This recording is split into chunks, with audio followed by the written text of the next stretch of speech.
Yo, what's good? It's Finn Stakes with CB83A coming to you for another banger. You already know what time it is. You know how we get down. Hey, it's Sunday afternoon. We're gonna crank up and talk about the Miami Dolphins a little bit. Do your boy a favor, punch the like on your way in. I appreciate all the support. Let's get this thing cracking, man. Shout out to everybody in the building. Shout out to the homie Canes who was in here first. Kane says, salute CB83 and everyone. We got to go up one time for the homie Canes. We got to go up. Yes, sir. Let's get it. Desi, where you at, Desi?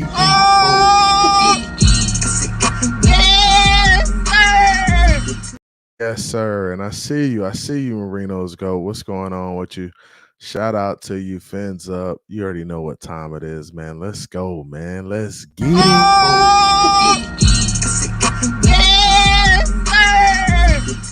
Oh man, the homie Mud Bones in the building. We got 10 in the building. Punch that like. I got the homies pulling up. Shout out to the homie Mud Bone, man. Hey, crank the chat, man. Let's go. Let's get it. Fins up. You know how we get down over here.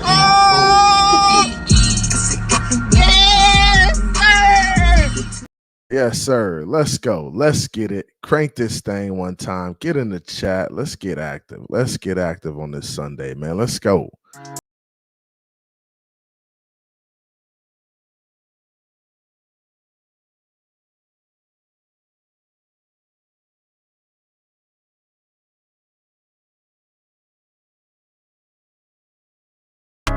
Hey.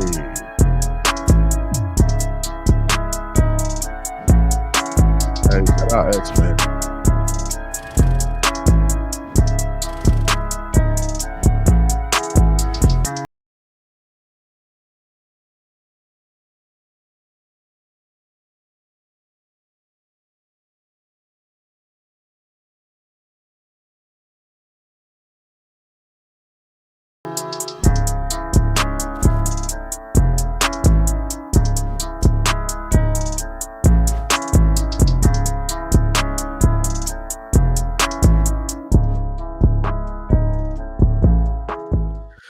Yo, let's get it, man. What's popping? What's going on? It's your boy, Finn State with CB83A, coming to you for another banger. Shout out to everybody in the building, man. Let's get it.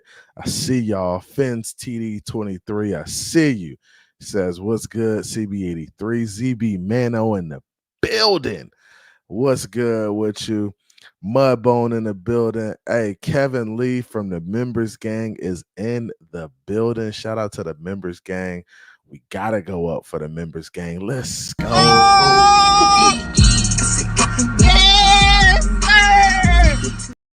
Shout out to the Members Gang. And I gotta do the rundown, man. I gotta give a shout out to all my peoples in the Members Gang supporting the channel. Even if you donate or just hit the like button, man. I really do appreciate you. Really do appreciate you. We got to go up and shout out Raul Parada, Big Slick, Triple S Podcast, Hooked Up Joe, Sheldon Harris, Newfoundland, Shake Money, Dub MCs, Cap for Life, G, Pittsburgh Dolphins 72, Glenn Paliker, and Kevin Lee, and Dolphins Highlights, man. That's the Members Gang. We got a hot 14 members in the Members Gang. Who's going to be number 15, man? If you want to be number 15, join the Members Gang by clicking the $ in the chat. You can do a super sticker, you super chat. You can also join the Members Gang, support the squad by jumping in the Members Gang too. So appreciate y'all, man. Really do appreciate y'all.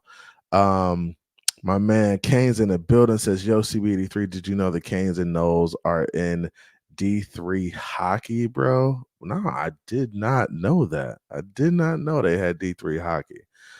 That's interesting. That's interesting. I do know them Knowles gonna walk the dog on them Canes because that's just what we do. That is just what we do. I saw ZB Mano say, yo, Bo Nix bench Tua? Really? What? Bro, what are you talking about, man? What you talking about, man? What you talking about, man? Wolfpack getting started early today. Ryan AP, what's good? What you fins up? Shout out to the homie Ryan AP in the building. We got 25 in the building. Punch the like on your way in. Ryan AP says, gonna miss X. Know him since he was at Baylor when I was at Fort Hood, Texas. Was crazy that the Dolphins drafted him for me. That's dope, man.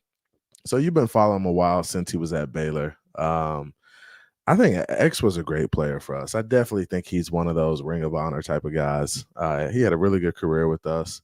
Hopefully, we get an opportunity to bring him back and he retires a Miami Dolphin. That's what I'd like to see. Like to see X retire a Miami Dolphin and get in that Ring of Honor, man, because I think he deserves it. He does. Kevin Lee says, FSU number 1, CB, let's go. You already know. Ho, ho. You already know what time it is, man. Them nose on that ass, boy. You know how we get down, man. Looking forward to the season. We got a quarterback who's going to come in and deal. Man, them nose is going to be legit again. They can't do us dirty like they did us last year. It's okay. It's okay. We coming for what's ours. We are coming for what's ours. I'm looking forward to the NCAA football coming out, EA Sports. That's going to be crazy. I'm a huge, huge college football EA Sports fan, man. I grew up playing that. Just sad to see it go, but it's a blessing to see it come back. That's gonna be fun. That's gonna be fun. You get into that college mode where you build your team up, build your program. That's gonna be dope, man. That's gonna be dope. Hey, he said that's cap. The Knowles are not dog walking us this year. Stop the cap. Boy, what? What? Bro, what are you talking about, man? We on y'all neck, man. You already know what time it is. We on y'all neck, buddy. Shout out to Glenn. Glenn says, hey, Glenn's in the members game too. Shout out to the homie Glenn. Glenn, I text you on X as well. I text you on Twitter. You told me to hit you, so I did. I hit you up on Twitter. So hit me back. Let me know what you got. EM Dolphin fan. Who is this? Who is this guy? Who's that? Who's that? EM Dolphin fan in the building, huh? Oh man. Timothy Washington in the building says, oh shit, I get to watch CB83 show live. Turn up. Hey, let's go. We gotta go up. Timothy Washington watching live for the first time. Cranky.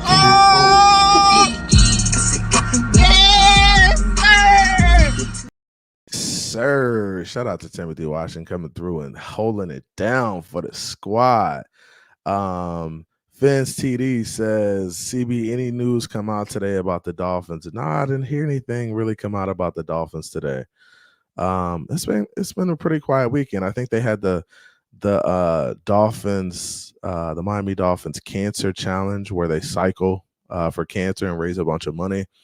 I did see Christian Wilkins out there front and center, like he always is for these events, man. So Christian Wilkins, it's looking like he might be around, whether it's tag or whether it's extension. We don't know, but it seems like he's still front and center. He's still doing his thing. He might be around, people. He might be around. I don't know. We'll see what they choose to do with that contract. But Christian Wilkins was front and center. I saw David Long out there, Jalen Phillips. Mike McDaniel had a little speech where he said, hey, the Miami Dolphins, the team who plays in that stadium is going to be competing for Super Bowls year in and year out.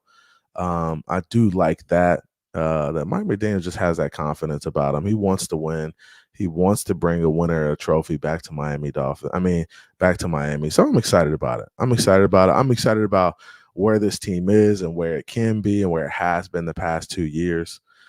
We've been competitive, and I think that's all we can ask for as NFL fans. I know everybody wants to see a Super Bowl, but you got to be realistic too. It's only one team that wins a Super Bowl every year. So, we'd like to see one for sure in the next 5 years. Of course. I mean, we're dying for one.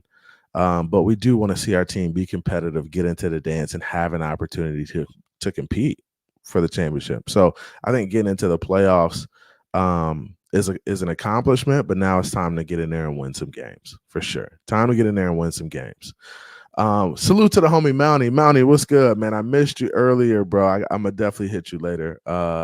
Appreciate you hitting me up and checking in, man. Shout out to the homie Mountie. Fins in the building. Let's go.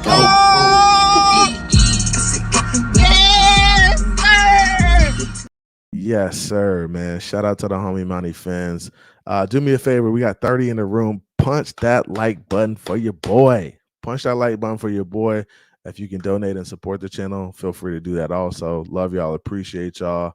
I see Game Boy 305 in the building. CB, what up? Salute. Shout out Game Boy.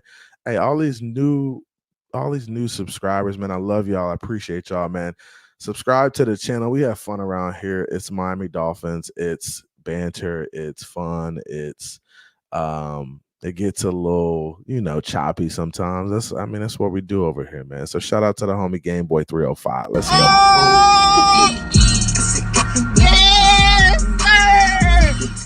Sir, Raph in the building. I see you, Raph. Let's freaking go, Miami Dolphins. Flavor J, Cam Newton fight. Cam Newton was sticking them boy. Yeah. Hitting them boys. Hey, y'all gotta go check that out. That's on Twitter. That's on X. Cam Newton got in a little scuffle today. Jason James. Hey, Bills Mafia, fins down. Let's go. Huh? Man, sit your dumb ass down and shut. Oh, yeah, we had to get him. It's all in fun, though. We had to get you. Hey, fins up. Let's go, man. Shout out to the homie JC James. We welcome other teams, but we definitely going to get after you. Mr. Miami in the building. What up, brother? CB83, how you doing today? How you feeling? Much love and respect. Always much love. Hey, we on y'all neck, man. It's the afternoon, the Miami afternoon drizzles. We coming for y'all, man. You know them nose on y'all, man. Fred in the building. What's good, Fred? Thomas in the building. What's good, Thomas? Hey, CB83, you have been having some good shows. Not so much with Lewis and EM. No, wow. Hey, speaking of the devil, what's good?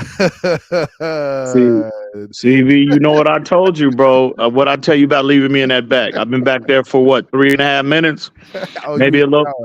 Well, I done already told you about that. Now let that be the last time we had that conversation. Oh man, let that be the last time. God damn it! Hey, see, I had to. It was the timing. I had to bring you in. I knew somebody was going to bring up your silly ass, so I had to wait for the comment to come up. Yep. What's going on? And I don't even know who. What was the dude? Who was that guy? I don't know. Who is Thomas Jensen? Who is that guy? No, I don't think. I'm sure nobody knows who that is. But moving on. Yeah. What's good, man? What's going on? What's going on, man? How you feeling, man? What's up with you? Man, life is good, bro. Like everything is good, man. I'm having a phenomenal day, bro. And I tell you, wouldn't rather be anywhere else but the great state of Texas, goddamn it. Oh, man. Hey, Texas ain't got nothing on Florida right now. The weather down here. Yeah. Okay. Magnificent. Yeah. Okay. Magnificent. Is this the sunny sunshine state, man? You know how we get down here in Florida, man. I ain't trying to hear none of that. I'm not trying to hear none of that. I hear you. What's good though, man? That's good, man, bro. Let's talk a little Miami Dolphins, man. I thought the homie Lou was coming through. I guess he trying to make it. Hey, I guess he probably trying to make the entrance. That's what I said. Hey, who was that? Hey, your boy done got too big for his britches now, man. Who was that? Who you talking about, bro? Who's my boy? You know, Rabby Dolphin fan. No, I don't know what that means. I don't know who that is. I don't know what that means. Oh, okay. I hear you. So. Hey, I got a question for you, man. So I was listening to the Miami Dolphins. So they had the cancer challenge, right? And Mike McDaniels had a little speech where he was talking about, hey, we're going to be a competitor for the Super Bowl each and every year. Do you think if McDaniel doesn't get a playoff win next year, do you think he'll still be around as the head coach of the Miami Dolphins? Man, if he doesn't get a playoff win, I think if it was me, I would turn that temperature up on that seat. I would blast it, right? I'd turn it up on high, broil. But I think Stephen Ross, if they don't get a playoff victory this year, I think he'll get another year, but that seat will be he'll officially be on the hot seat at that point. So you say he'll be around, but yeah, I think he'll be around for another year. Be hot. Mm-hmm.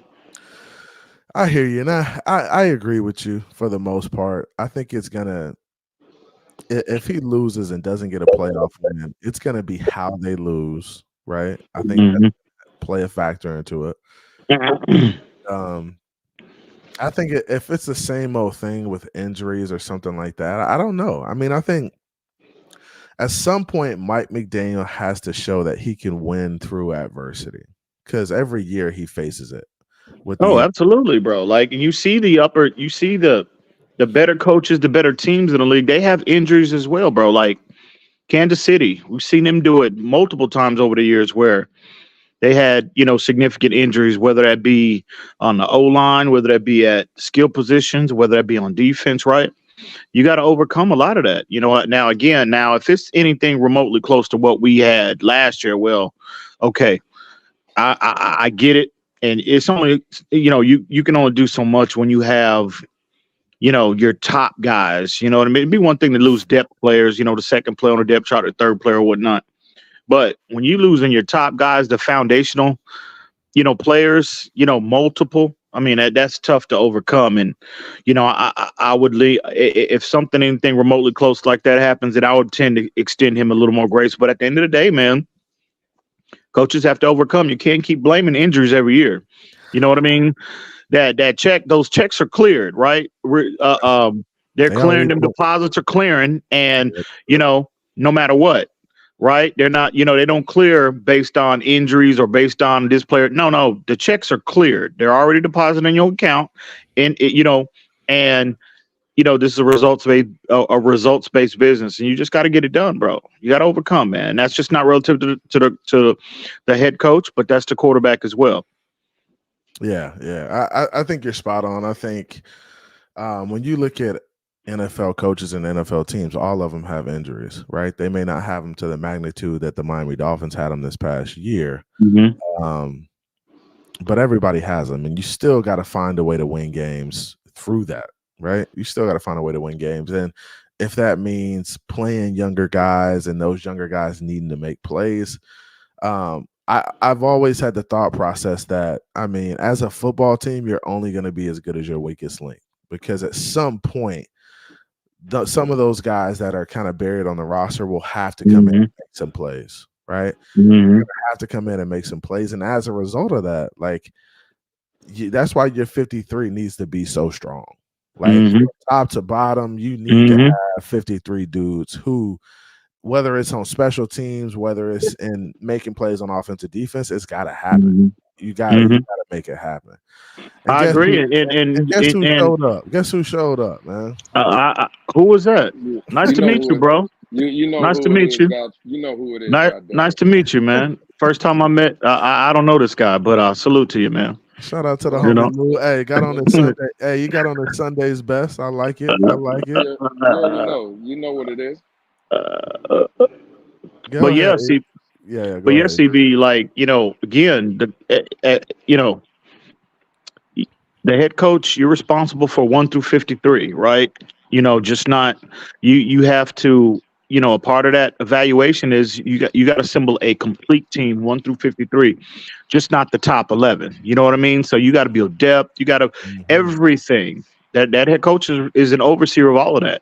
So, if he he's got to get it done, man. Listen, the training wheels are off. They've been off for me, but now going into another year, of postseason disappointment, right? Bounced out the first round each year. And again, I understand that, but at the end of the day, man, this is a results-based business, and you're paid to overcome. You're paid to, win, bro, no matter what. So the training wheels are off, bro. It's time to get it done. I'm tired of all the talking and if this, if that. No, get it done. Get it done, bro. It's got to happen. It's got to happen. Lou, what's your thoughts, man? The question was, if McDaniel doesn't win a playoff game this year or this coming year, does he still Does he still stick around as a Miami Dolphins head coach? And I think it's a tough question to answer, but I mean, somebody's got to answer it, right? Like, what's your thoughts on it? Listen, man. I think I kind of echo the sentiments of what Ian was just saying. I like McDaniel, right? I think McDaniel is a good dude. I think he's a good head coach. But at the end of the day, the last thing I remember Ian saying, or one of the last things, it's a result business, right? Where it's about results.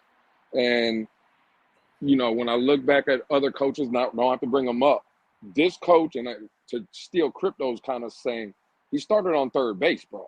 This team was, for the most part, ready to rock. And then they even added more pieces and gave him things that would even benefit him more, right? And not only him, but the team in general. So, yeah bro, I think you got to get it done, you know. I mean, depending what the team looks like, I think last year the injuries kind of derailed us. I think all three of us could agree with that. But nah, bro, it has to happen. You know, again, I'm not calling for the man's job, but I do agree the seat should be on fire, to say the least. Now, depending on how the season goes and if it's injuries or how you lose, and there's certain situations that can happen that, you know, can determine more down the line. But no, as of right now, yeah, that seat should definitely be on fire, bro. For sure. I mean, and when we talk, I mean, we're saying, hey, the seat should be on fire if he doesn't win a playoff game next year. If we don't win a playoff game next year, do you just reset it, or do you continue to kick the can down the road and sign pieces? I think the seat should be on fire. See, no. I want to be very clear, at least for me. I think that fire should already be on fire right now. Ooh. Going into the season, not waiting. Oh yeah, I agree. Season. I agree. I agree. Going into the 2024 season, that seat should be on fire. Mm-hmm. So I mean, I don't think it should be on broil, but yeah, it need that temperature needs to be turned up enough to where he feels it. You know, he's feeling that heat, right? And so, but yeah, no. Given the roster that you've had, to kind of echo what Lewis brought up again, he started on third base, bro. Like, you had 2/3 of your team intact already, ready to go. And all you needed to do was come in, fix the quarterback, fix the offense as a whole. They gave you the best receiver in the league, right?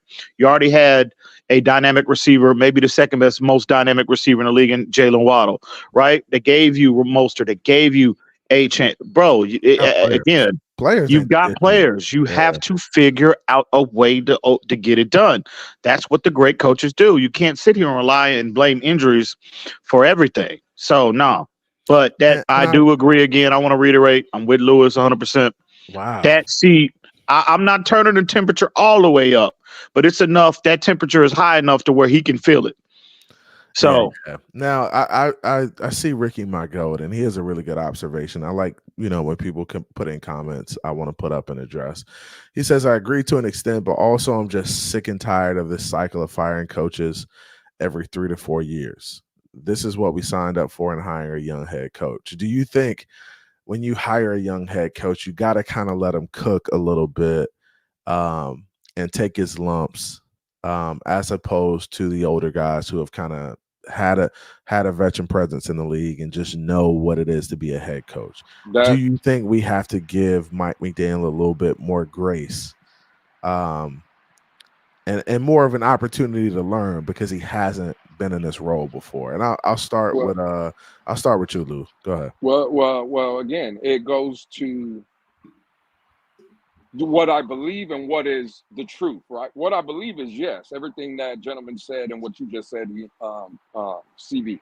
Yeah. They should be able to have time and progress in their endeavors, right? But that's not the world we live in, right? In the world we used to live in, with me, you, and EM for that matter, right? We all played sports. Our coaches used to be able to grab our face mask, bench us, do whatever, talk to us a certain way, but life has changed, right? Now it's different. We're it's result based now. And I look at a guy like, perfect example with Cincinnati, had great teams. Marvin Lewis was there 19 years. Wild card exit after wild card exit after wild card exit. They just sat there. They went, they moved off.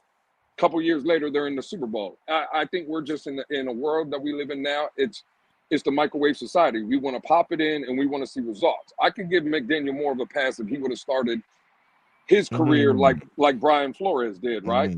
Yeah. It was kind of build, kind of replace guys, try to build up, right? No, Mike McDaniel came in here again to crypto. I said it, now EM kind of verified what I said. To start on third base, bro, to have 2/3 of your team done, they go get you the most dynamic receiver. You draft Waddle, they go get you a running back. They give you all these things. No, we need results, bro. I can't have this. We always talk about Tua writing this 7-8 year plan. Oh, it reminds me of Tannehill. No, I don't. I need results, bro. With this team, with this roster, the way it's currently constructed, the players that we have on this team, no, I need results. I can't just sit and wait.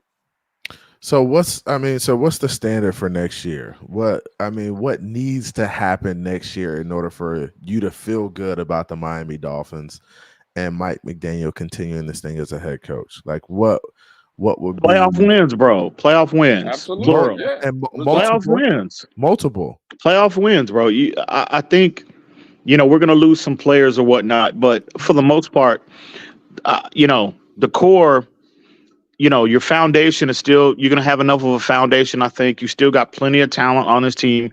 If we lose a guy here and there, right. You got to, you got to hit on your draft picks. You got to have a good, solid draft. They do that. They'll still have enough talent to compete, I think.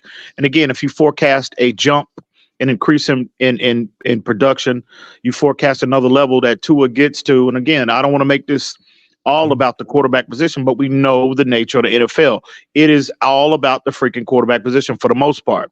So, people make it about the quarterback position. But it is, but again, is it fair or not? No, I don't agree with that. But that's the way the NFL is, right? Yeah. But they got to have a solid draft. You got to be able to address the trench play, right? And I think if you do those things and you forecast another level that Tua gets to, that's more than enough, bro. That's more than enough of talent, core talent, foundational talent that you have that you can ultimately get to, and compete and hopefully win at the highest level. But at the end of the day, we need playoff wins, plural.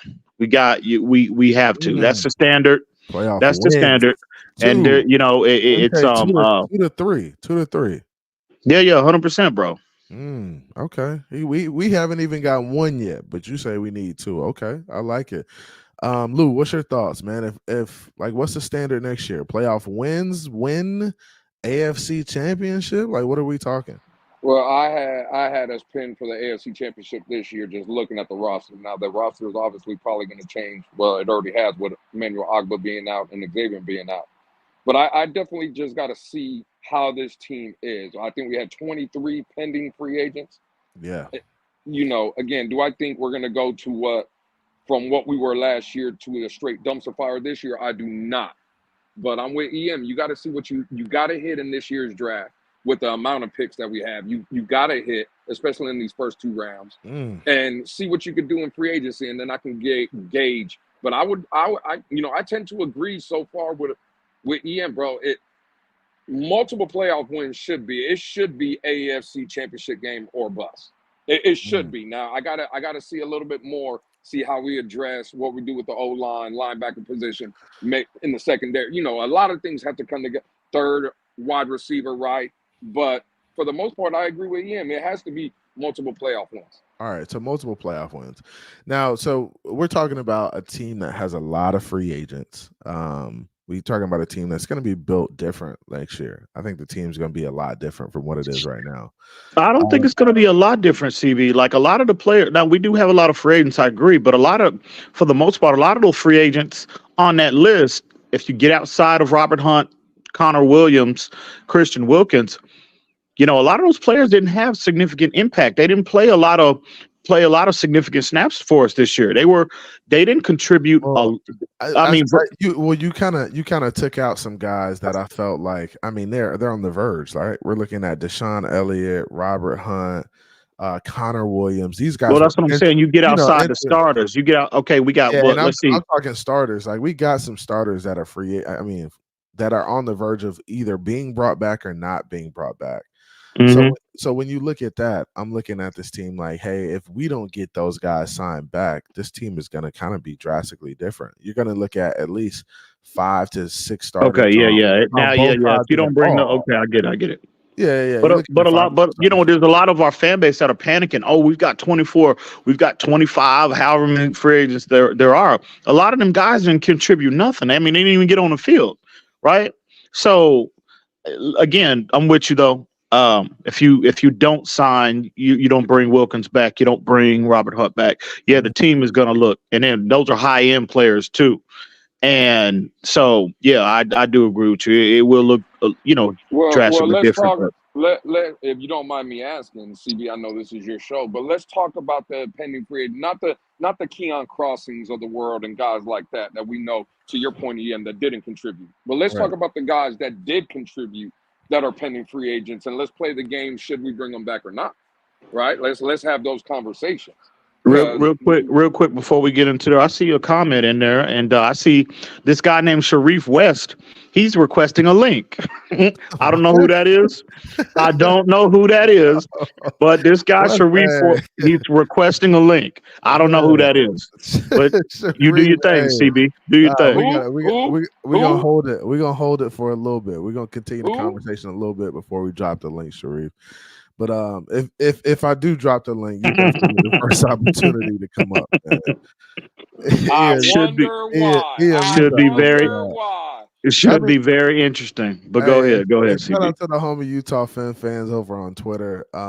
Hey, come over on YouTube, check us out. I seen King Grizzy over there too. Nah, we ain't messing with them Jets. He said the Jets getting Jettas. Okay, y'all getting Justin Jefferson? I hear you. That's very ambitious of you. Boy, that's crazy. I saw that, man. They might be making him available for a trade as a trade possibility. That's crazy. Bro, they are. I mean, if Minnesota does that, I just don't know what's they let Diggs walk. They gonna let Jefferson walk. It's like but see, I get the strategy, right? Because with him, if you give him that deal with him, I mean, they're hitting the reset button, right? They got a fire sale going on.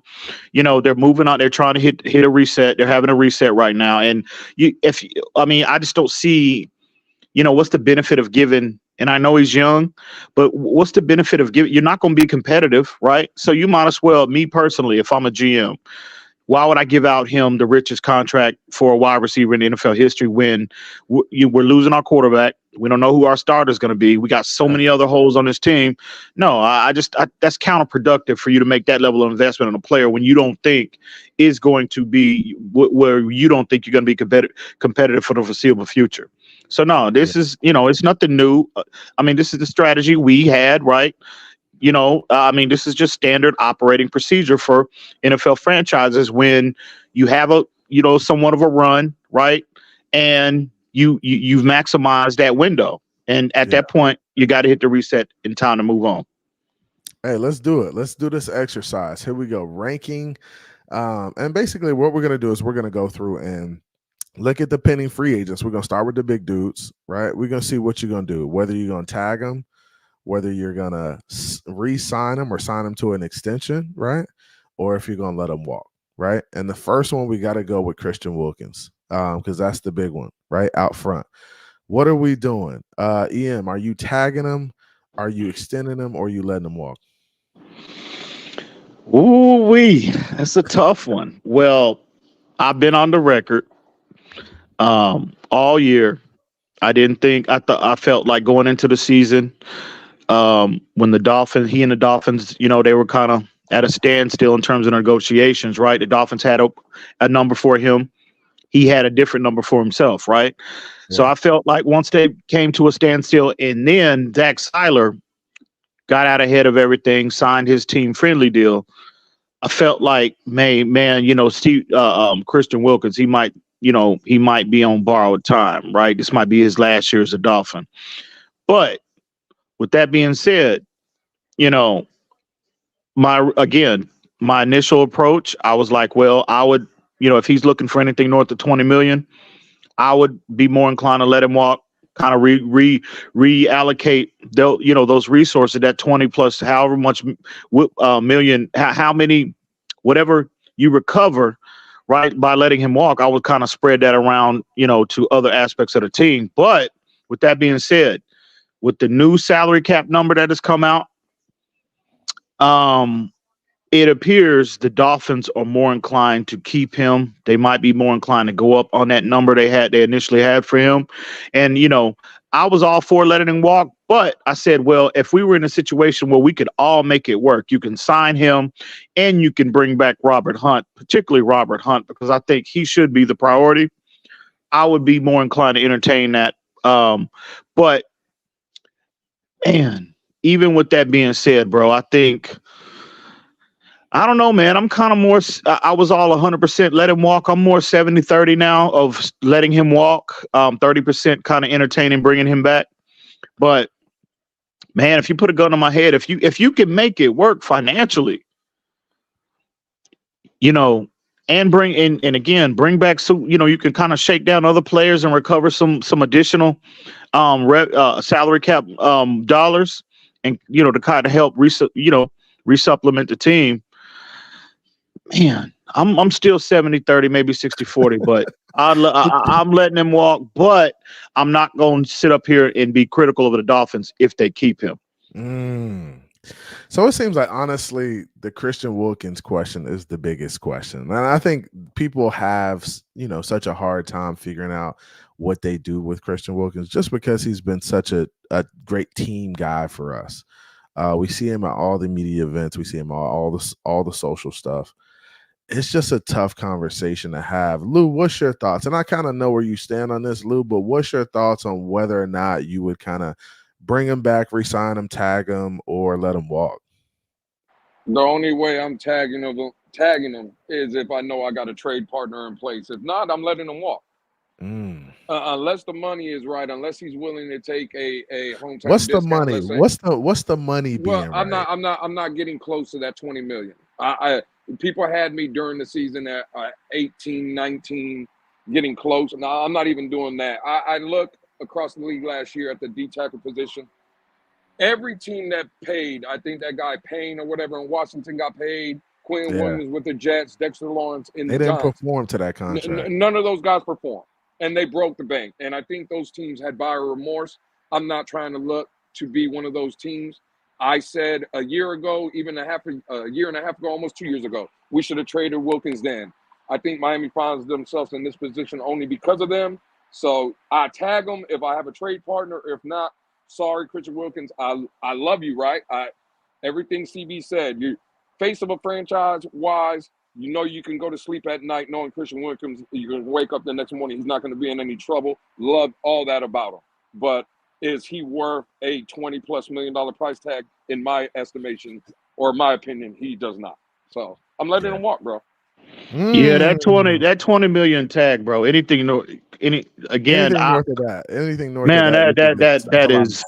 No, I'm again, like I said, I'm kind of softened on my position with him. The idea of bringing him back, but at the end of the day, man, that's man. I think D tackles in a 4-3 system, right? If you're a 4-3 defensive tackle and you're dominant, like dudes, you command a double team and you still make plays, like you're getting sacks and you're getting tackles, I think you can command that type of money, right? But I think Christian Wilkins is limited in terms of that. I don't think he's dominant. I think he's a good player, for being a defensive tackle. I think he moves well. I think he's strong. He has a good base. He'll sit down in the gap. I just don't see him being as dominant in the run game, in the pass game, as a I don't feel like he's a $25 million guy in that sense. No, he does not deserve to. He does not deserve to reset the ability, the opportunity to reset the market, bro. There is no way.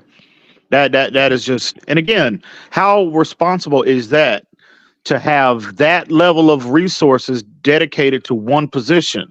Yeah. Right? I mean, that's very irresponsible for Chris Greer to do that. We have so many more needs, especially. And it'd be one thing if we were in a kind of like the Chiefs, how they just got to pay it right. You got to pay your They take it on a year-by-year basis with Chris Jones, but it'd be one thing if he was at that level of player, then B, we was in that completely. If the win now window was just wide as the goddamn Atlantic Ocean, you know what I mean? Mm-hmm. But that's just not the case. You got we've got other areas of the team we need to address, not only through the draft, but obviously free agency. And I think if you give out that level of a contract, it's just gonna, it's gonna box you in and put you in a situation where you have to, the margin of error, right, for you to be addressing other areas of the team. It just puts additional pressure on you to hit. And that's just, that's a tough situation to be in as a GM. Yeah, and I think, Glenn, I think that's the question that the Miami Dolphins, that's the conversation they're having right now is who would you replace him with? And I think you got to get a guy. They had him on the roster, Benito Jones. They had him on the roster. Look at how he's contributed with Detroit right now. You had him on the roster, right? You could have just slid him into that situation. We would have been fine. But go ahead, my bad, CB. Yeah. And I think you're spot on. I think the Miami Dolphins are having the conversation about, hey, we want Christian. I think for sure they want Christian to be around. They want him to be here. I just think that number is to a point where it's like, hey, like we can't get there, right? And we're going to let you test the open market. We're going to give you the opportunity. You bet on yourself. Hey, go out there and see how much you command in the market. If you get more and you're willing to take that chance and go to another franchise and go play in another system, then by all means do that. But we got to kind of stick to a number. And I do like that Greer is locking down on that and just making sure he's not going above what he feels like he deserves. Well, there's a guy coming up in free agency that just came off his best season of his career under our new DC, Anthony Weaver. Huh? Who was that, Lou? You still there? I think we lost Lou. EM, you hear me? Yeah, I hear you, bro. Okay. Yeah. Matabuke, man, he's productive, bro. Don't get me wrong, but and I get the familiarity with Anthony Weaver, but he's gonna command the same amount of contract. Yeah, I think that contract. The numbers are gonna be similar. Yeah. I mean, if you're gonna now, is he a better player though? No, I can't. No, he's not a better player, I don't think, because Christian Wilkins has much more of an extended resume than what Matabuke has. He's got 1 year big time production. Christian Wilkins has been highly productive. Maybe not so much in the pass rush until this year, but when you combine how good he was this year against the pass with how dominant he's been, an absolute dominant run defender, for the last 2 to 3 years. So no, I think Christian Wilkins overall is a better player. I would tend to agree with that. The only reason I was saying Matabuke is because he came from that Baltimore system. Under Anthony Weaver, he was productive last year, and I think for that reason, only having one real good year of production, I would say he's probably cheaper, right? Could be, he could be, right? And there's another guy, and this is no credit to myself. How much cheaper though? How much cheaper are you willing to go? And again, that's what I'm saying. But if let's say Christian's asking for 22, 23 million. And let's say I can get Matabuke for 15, 16, I think that's a way better deal, right? I think that would be something I would be willing to entertain. I don't know if it's going to come to that. I'm just throwing it out there. And then another guy, right? And this is how I at least do. I don't take credit for other people's takes. But I was having a phone call with a certain individual, and he reminded me that Anthony Weaver, when he was the DC in 2020 in the Houston Texans, there's a D tackle that is also a free agent this year at a Cincinnati, DJ Reader. Right, so that legend you was talking to, I heard about that legend, right? I don't know. So-called who was legend. Who was the legend? I don't know about a legend. That legend, I heard the guy was a legend. That's what I heard. Just a guy. Again, I'll give the guy credit. Right, I did my research after the guy told me, and yes, DJ Reader was a guy that was under Anthony Weaver in 2020, so that could be possibly a cheaper option as well. Right, like I think again, everybody wants to keep Christian Wilkins, but if that price tag is $20 million plus. Then no, bro. He has to go. Like, let's be honest. Yeah, he has to go. It just is what it is. And who knows? You could go in there. You could supplement that position with a guy like a DJ Reader or a more veteran guy that might come significantly less expensive. And what if that savings you get for going that route, you can entertain a possibility of bringing in a Patrick Queen, right? You can have somewhat of not a major splash, but a bigger splash than what you initially intended, right? You didn't spend so much, right? Exactly. So you can, and I love that, and people automatically jump to the conclusion that we don't like Christian Wilkins, and I'm a big fan of Christian Wilkins, but unfortunately, right? The NFL, there's a business side. It's just not all about personnel and the players you like and players you're emotionally tied. There's a business side, a huge side to the NFL. And this is just business as usual at the NFL level. And unfortunately, this period in time, you know, you got so many other players that you need to make investments in. And Christian Wilkins, it's just unfortunate he might be made the scapegoat. Yeah, and I think as we get into this list, right, you're going to see that, hey, these are guys that have been good players for us. Like, and the next guy, Robert Hunt. Well, I mean, what are we doing with Robert Hunt? And I'll start with you, Lou. What's your thoughts on Robert Hunt? Do we re-sign him? What's your thoughts? I'm trying to work out a long-term deal. If I don't get a long-term deal worked out, I'm tagging him. I'm not letting him out of the building. Wow. It just is what it is, bro. Listen, people in this fan base that get on their feelings about the quarterback, right?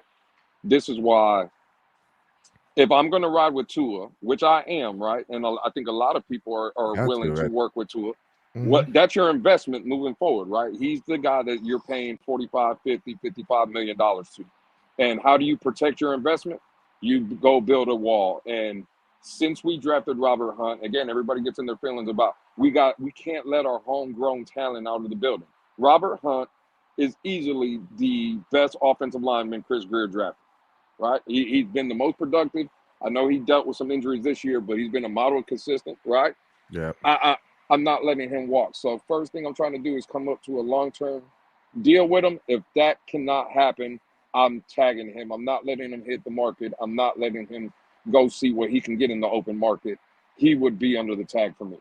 I'm protecting my investment in Tua Tagovailoa. Yeah, that to me, that's the, you know, I've been on the record saying that's the priority if it was me, if I'm Chris Greer. First of all, why isn't he already signed to a line? I have no clue. I have no idea. Bro, I have no idea. Can we talk about why Robert Hunt isn't already but you know, signed? it might consistent player on the offensive line. But it might be signed, Ian. Who is like? But it might be this whole Christian Wilkins situation is what is holding things up. You can't tie yourself, you know, down. Unfortunately, you can't tie yourself down as an organization and say, hey, this guy is going to hem up all the deals we have coming down the line. You can't. That's irresponsible, right? And if that's their approach, it's really lackluster on the Miami Dolphins and taking that approach. Robert Hunt should have been signed a year or two. Been locked up. Like, why is he even hitting the open market? Right? We should have got the deal done like we did Austin Jackson a while ago before it happens, right? Because we would have got a cheaper deal and we would have been able to lock him up at a solid rate. Now he's gonna get a taste of the open market. His agent is taking phone calls in regards to, hey, what is he gonna command on the open market? And now he's got that 1 foot in the door, 1 foot out the door mentality, right? As opposed to him being locked up and not ever getting an opportunity to reach this point. I think that's where I hope CB and Lou. I hope, gentlemen, they hadn't gotten to they feeling themselves a little bit in terms of the O-line coach and their ability to coach up guys, right? After really one very good year of coaching. I hope they not feeling themselves or where they can think they can just plug virtually anybody into those guard positions. Like, because you're hearing, like I had heard a few weeks back, maybe a month ago, that they might be more inclined to move off of Robert Hunt because they think Liam Eichenberg is on an upward trajectory. Really? In a season when you have to win, are you really? Do you really want to take that risk with Liam Eichenberg? You can't be looking at Eichenberg and saying, "Hey, he's the answer for the guard position." Bro, come on, man. Now, I do think that the Miami Dolphins and Mike McDaniel is in a position where he wants to bring in linemen that fit his scheme. Right now, he was given Robert Hunt. He didn't select Robert Hunt, so I want to respect that as well. Coaches do need the opportunity to bring in guys that fit in their system. I don't think Robert Hunt wasn't a system fit, right? I think he was a system fit for Mike McDaniel. Now, is Mike McDaniel saying, hey, I could go get another guy who's a better fit at a cheaper price? That could be the possibility. I just don't see it though. I That's don't know if that's risque. it's Man. very risky. Risque. And I think the Miami Dolphins are in this position where they're making some really risky decisions. And I think some of these risky decisions could either burn us down the line or they could get us over the hump.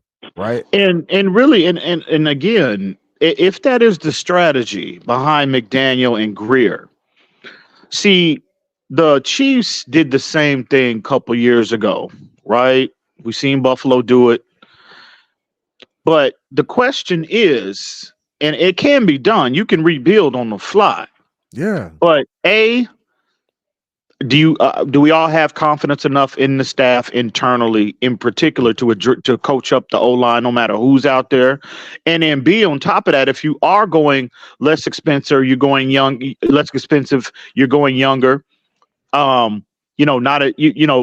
Less proven options on the O-line. Do you have faith in Tua is really at that level to where he can overcome at times on a consistent basis the lack of, because if they go younger, if they go cheaper, they go lesser talented options, less proven options, we can all safely say we can forecast some regression.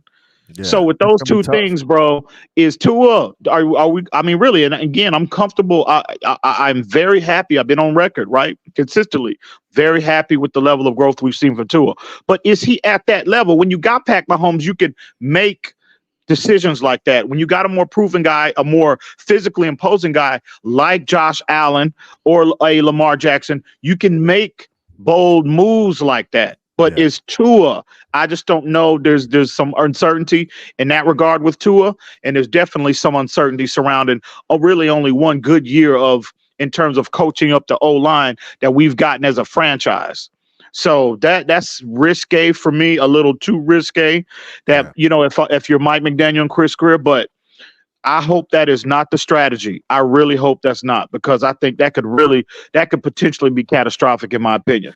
It's difficult, and he's not a McDaniel guy, right? He wasn't drafted by Mike McDaniel, wasn't brought in by him. So it's gonna be this offseason is gonna be interesting, right? Like I said, we could have a totally different team. What are y'all doing though? Are y'all tagging or y'all signing, or like what are y'all doing, Robert Hunt? I'm doing whatever we got to do to keep him in house.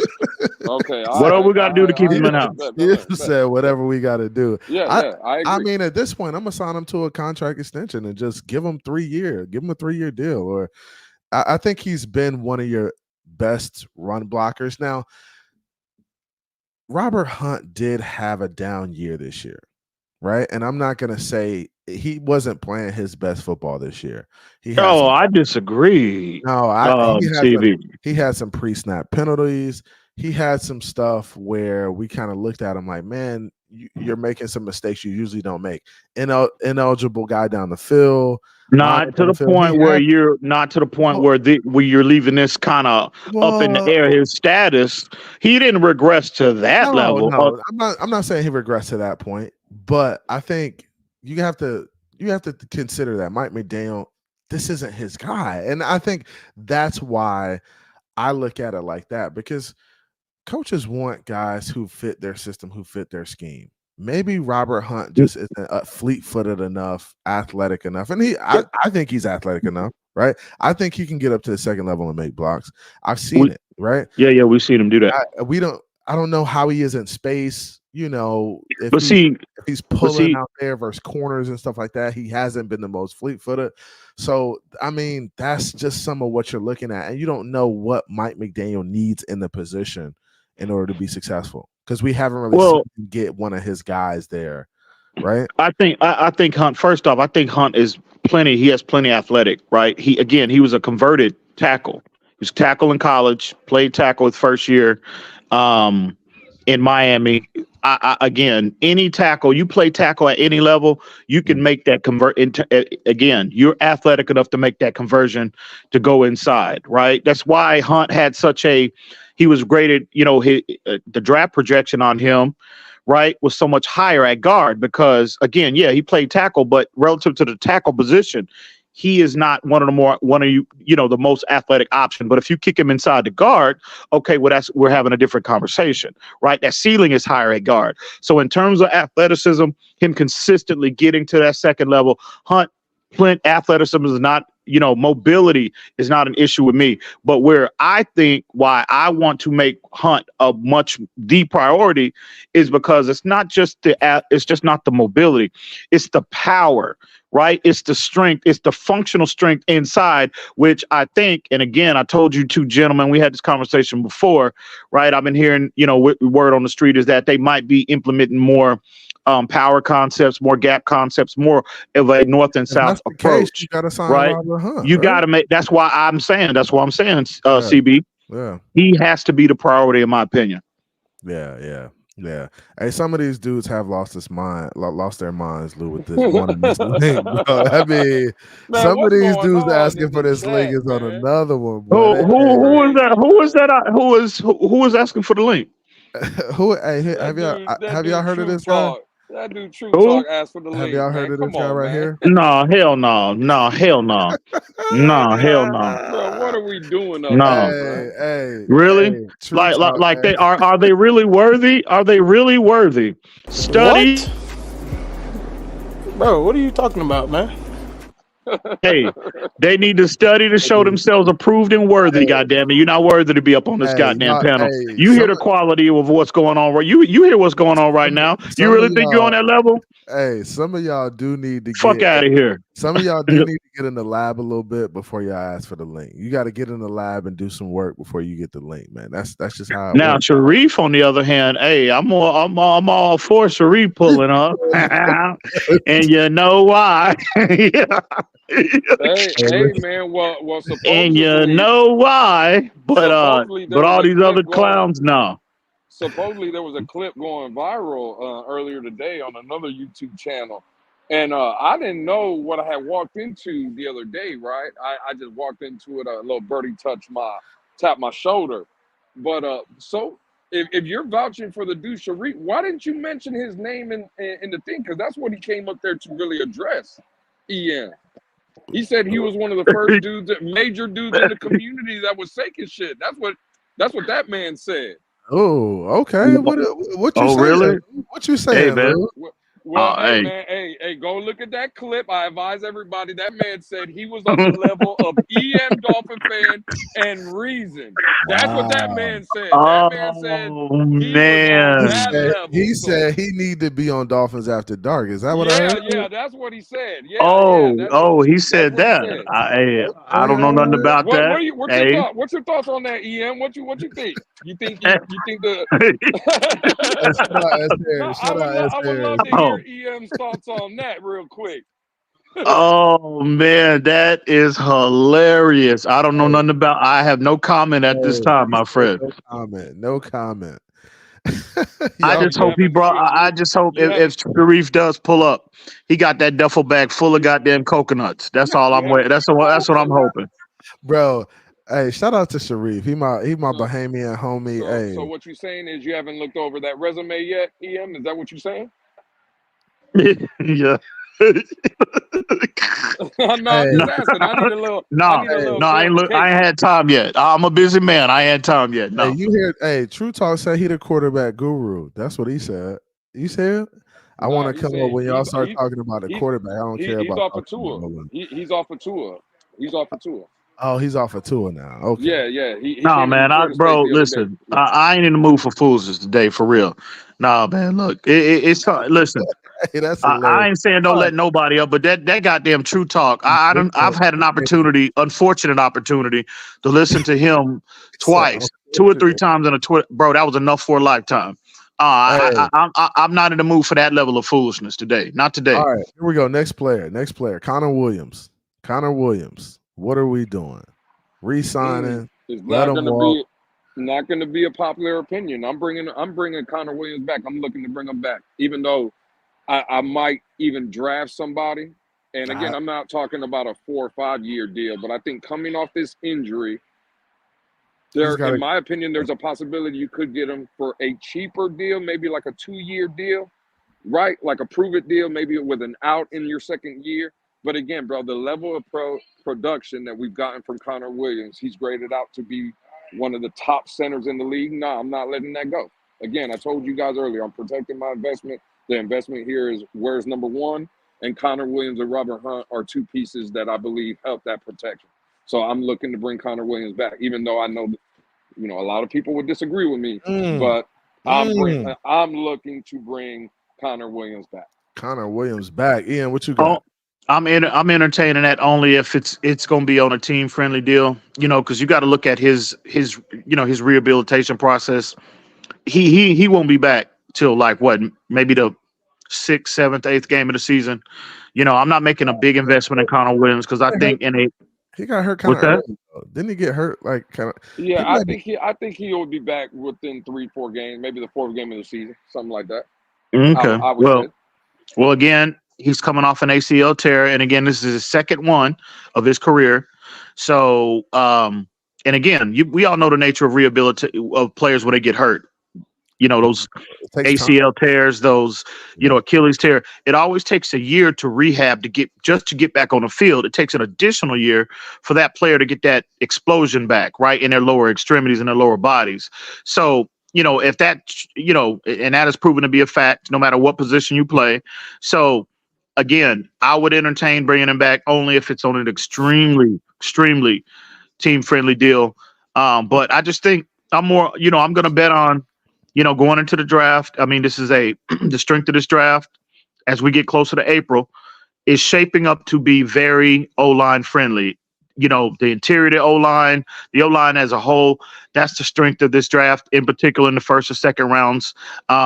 So I'm going to bet on, selecting his replacement if we can't come to, some type of agreement. And I'm going to go on the draft to draft my center for the future, and I'm going to keep it pushing. I agree. I think Connor Williams a guy we should bring back if we get him on that team friendly deal. Now, we got to think that Connor Williams is also a guy who was like holding out at one point, really wanting a deal. We didn't know what was going on. We felt like there might have been some, issues there in terms of plan.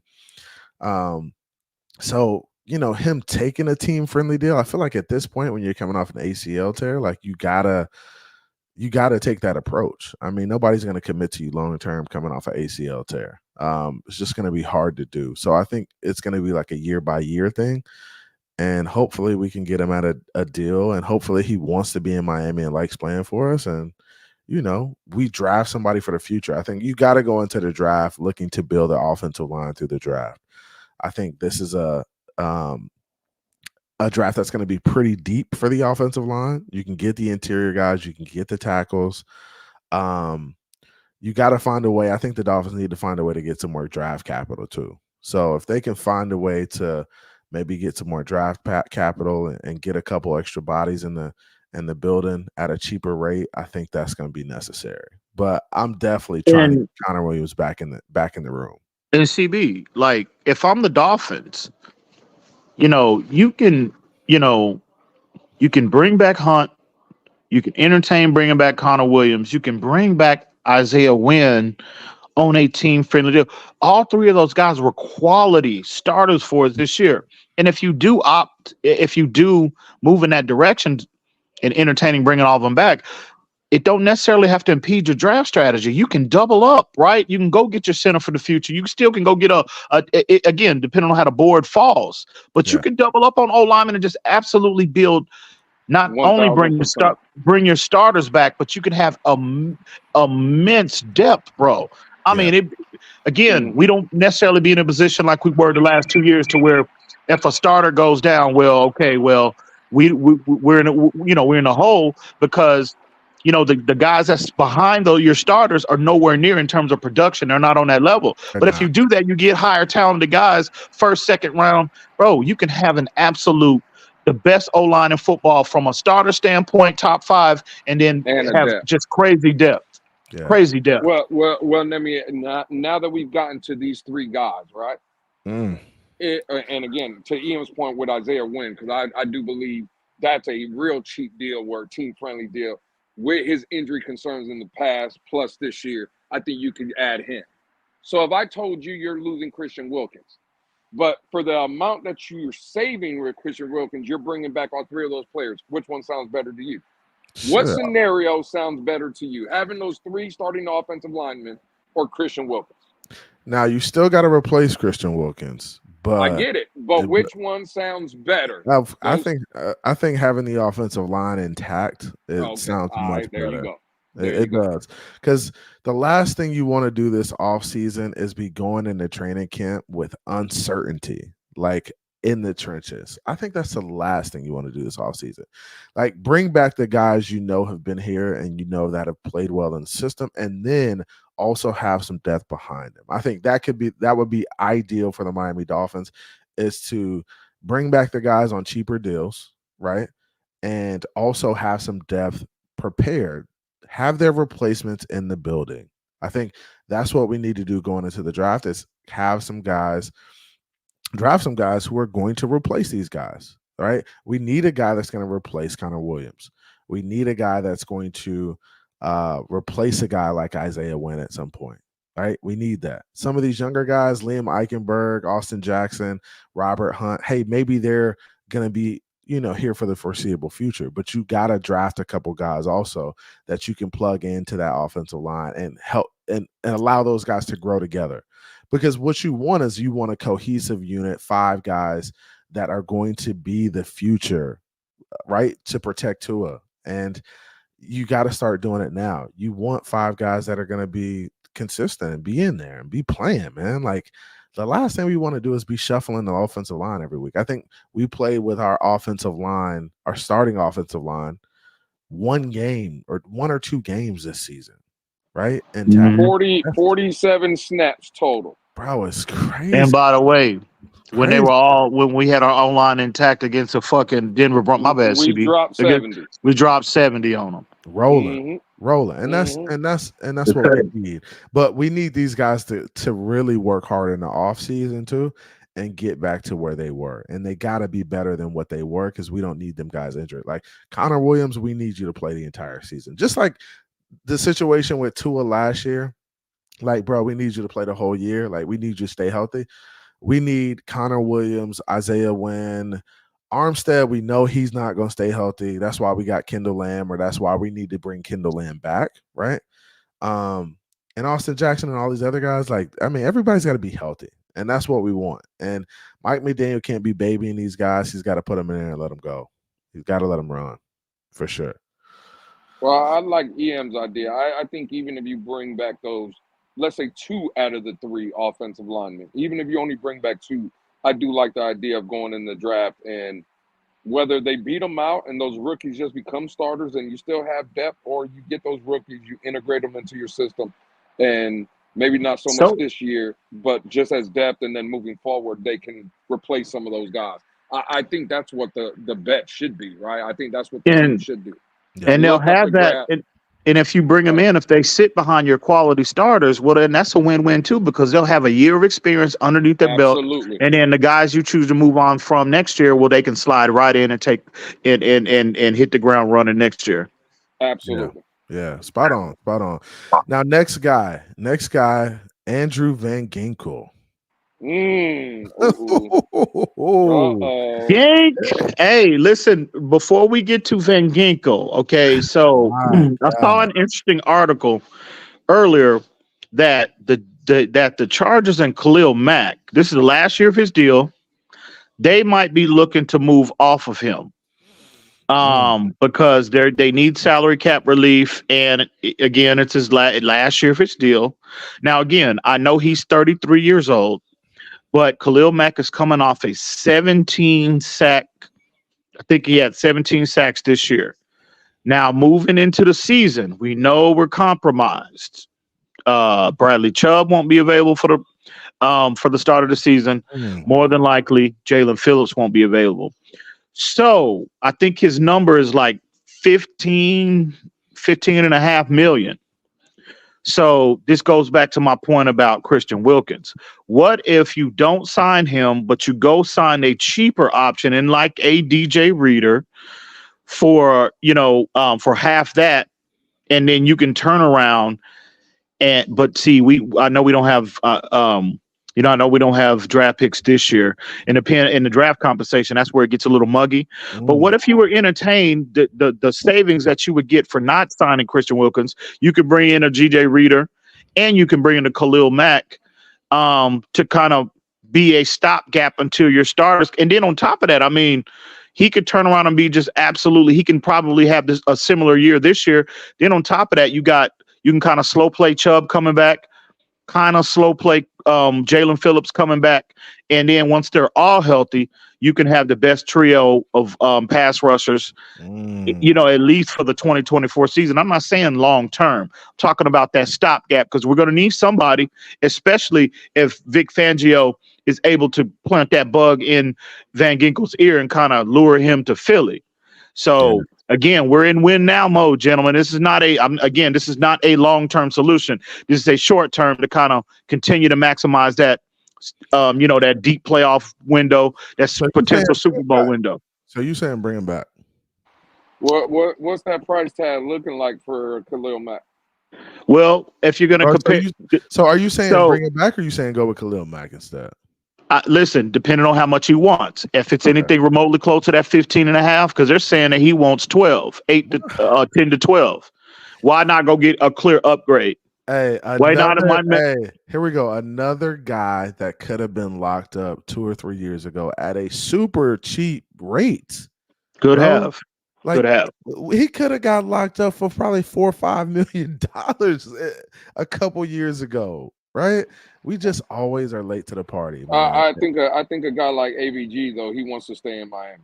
Yeah, I think so too. I do agree with that, Lou. I look at him. I think his wife has settled into the community. I think he settled in. I think having I believe it's only one child, but a young child. I think, bro, we all know there was rumblings that there was multiple teams that offered him more money last year, and he came back to Miami. So I think Khalil Mack, it would be interesting. I'm willing to listen and have those conversations, but I just think, first of all, you would have to trade for him. Then that's where it gets muggy. That's where it gets muggy. What type of compensation you're willing to give up? Right. You got to trade for him. And then let's say he's asking for, 12, 13, 14 million. I think you can get AVG between 8 to 10 million. I don't know, bro. I'm not looking to pay 13, 14, 15 million dollars for let's say a backup role kind of guy, rotational guy. We just came off Emmanuel Ogbah doing that, right? Like, but damn, I mean, Emmanuel Ogbah, he didn't have no goddamn 17 sacks either. I mean, listen. Don't you think Khalil Mack can go somewhere else though and be a starter, like a legitimate starter, at least for this 1 year, instead of coming to Miami and being a rotational piece? But well, again, do you want to go to a Super Bowl, a team that's if you come here, he's going to be a starter at least for the short term. And then on top of that, we know the nature of the playoffs, bro. Once we get to the postseason, you'll have arguably the 3 best pass rushers for 1 year. This is not a long-term type situation, bro. This is you're in win now mode. We have to win. So you got to put yourself in the best position to maximize this window and to get the most amount of results that we and it's Stephen Ross, right? This is the approach that he wants to take. And that's you say win now mode. Are they going all in for winning the Super Bowl? Is that their mentality right now? I think it is. That's what Mike McDaniel said. That's what Mike McDaniel said in his latest when he was at the bike ride for cancer or whatever. That's what he said. They are going exactly championship aspirations moving forward in Miami. And when you make a bold move like that, that's again that is you're telling the world, hey, we're all in this year. And that's where they've been the last 2 years. And again, that's not going to change. It's all season. Can you read that comment for me, CB? My eyes is going bad. Can you read that for me? Are you talking about this one right here? Can you read that for me? What's up, fellas? EM all right. Oh, shit. Who was that? Hey, who was I don't know who that is. I don't know who that is. That's Bitcoin Dolphin? Is that's Bitcoin Dolphin? That's who that is? Don't know who that is. Absolutely, don't know who that is. That man said EM's out here gaslighting. Well, Shit. that's that panel killer. That's who that is. Didn't you say you're he is a panel killer. Oh, okay. I just want that confirmed. I just want that on wax. Just keeping it real. I want that on wax. That dude will scream all over the panel. Oh, damn. High pitched voice, sounding like a little girl up here, man. I can't have it. I can't have it. Can't have it. Can't have it. And he disrespectful. So you know I gotta go at his neck. Gotta go at his neck. Shit. Hey, so you saying he don't move the needle in the community? Is that what you're saying? He don't move the needle. The needle. Shit. Let's stop. Let's stop this. I don't want to be petty tonight. I don't want to be petty. Next player, Deshaun Elliott. Deshaun Elliott, what we doing? Signing, re-signing? Are we letting him walk? Oh, I'm bringing Deshaun. I would definitely. I'm more inclined to bring him back. And again, it's going to depend on finances. We all know that. But if they can find a common ground, yeah, I would bring Deshaun Elliott back. Yeah, I think so too. I mean, if you could get Deshaun Elliott back at a reasonable price, I think him and Holland work well together. I liked how Deshaun Elliott played. And you got that familiarity with Anthony Weaver. He was in Baltimore. So yeah, I mean, again, depends on finances, but I would, within reason, I would definitely entertain bringing him back. Yeah, I like Deshaun Elliott. Lou, what's your thoughts? Yeah, again, once we start getting down the line, I think we've already hit on the guys. I for the most part, would be bringing back Deshaun Elliott. It comes down to money for me. What's the money looking like? If the money is right, I bring him back. If it's not, again, I'm looking for another option. Yeah. All right, next, Kendall Lamb. I'm bringing him back. My bad, bro.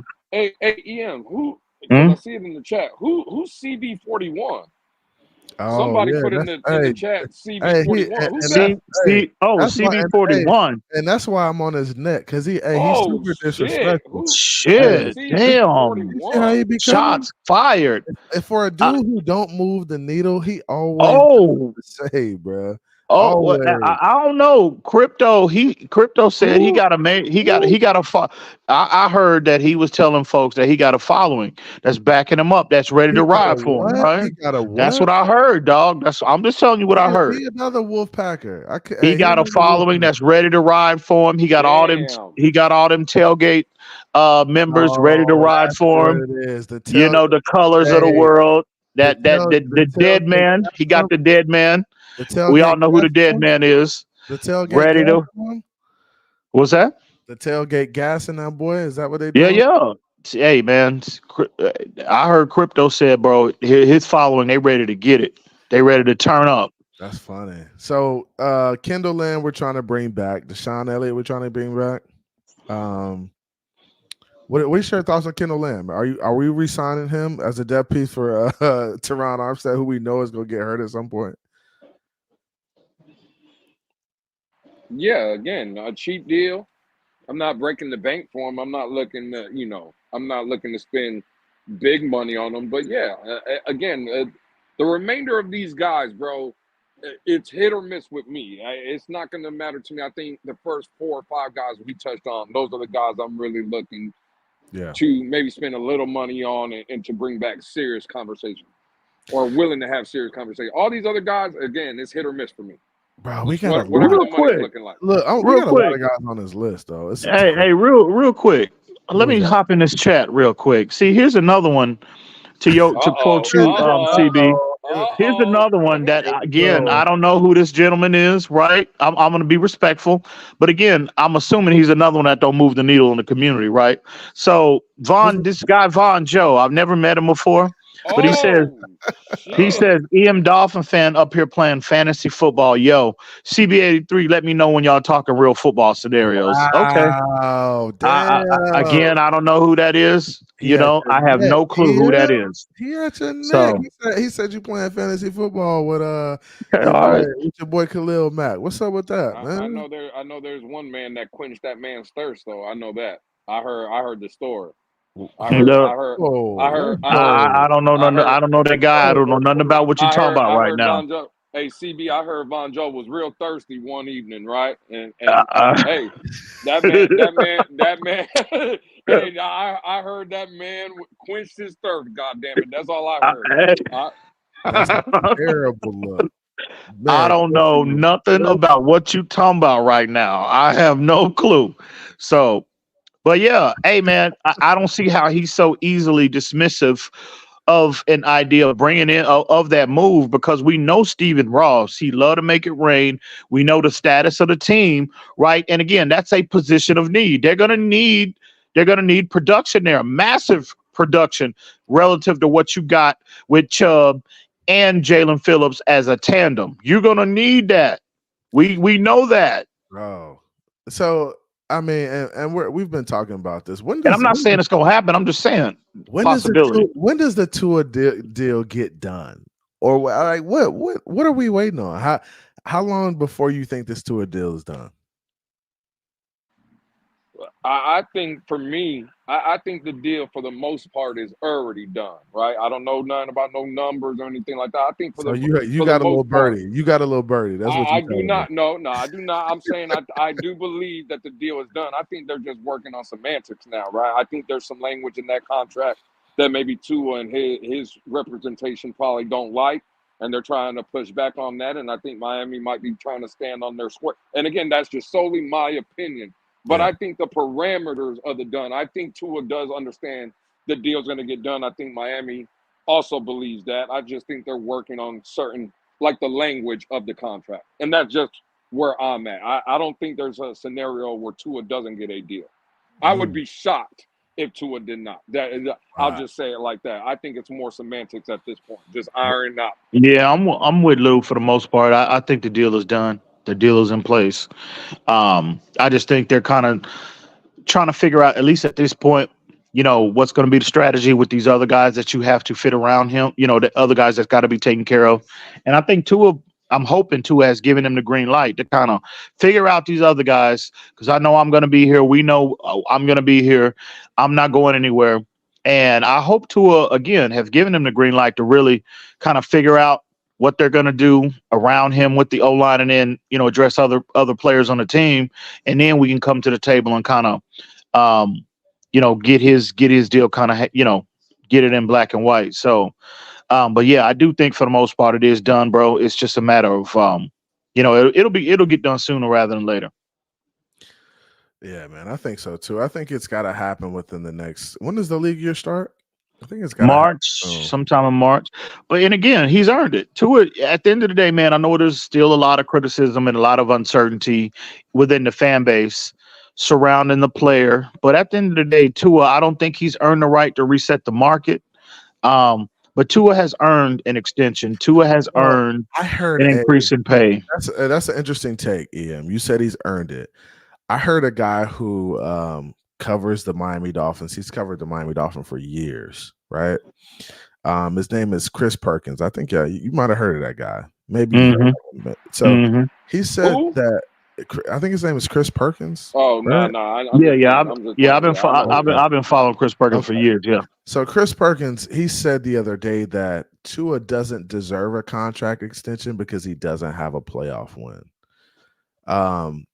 What's your thoughts on that? And I'm gonna go with Lou first because because I think that is absolutely ridiculous.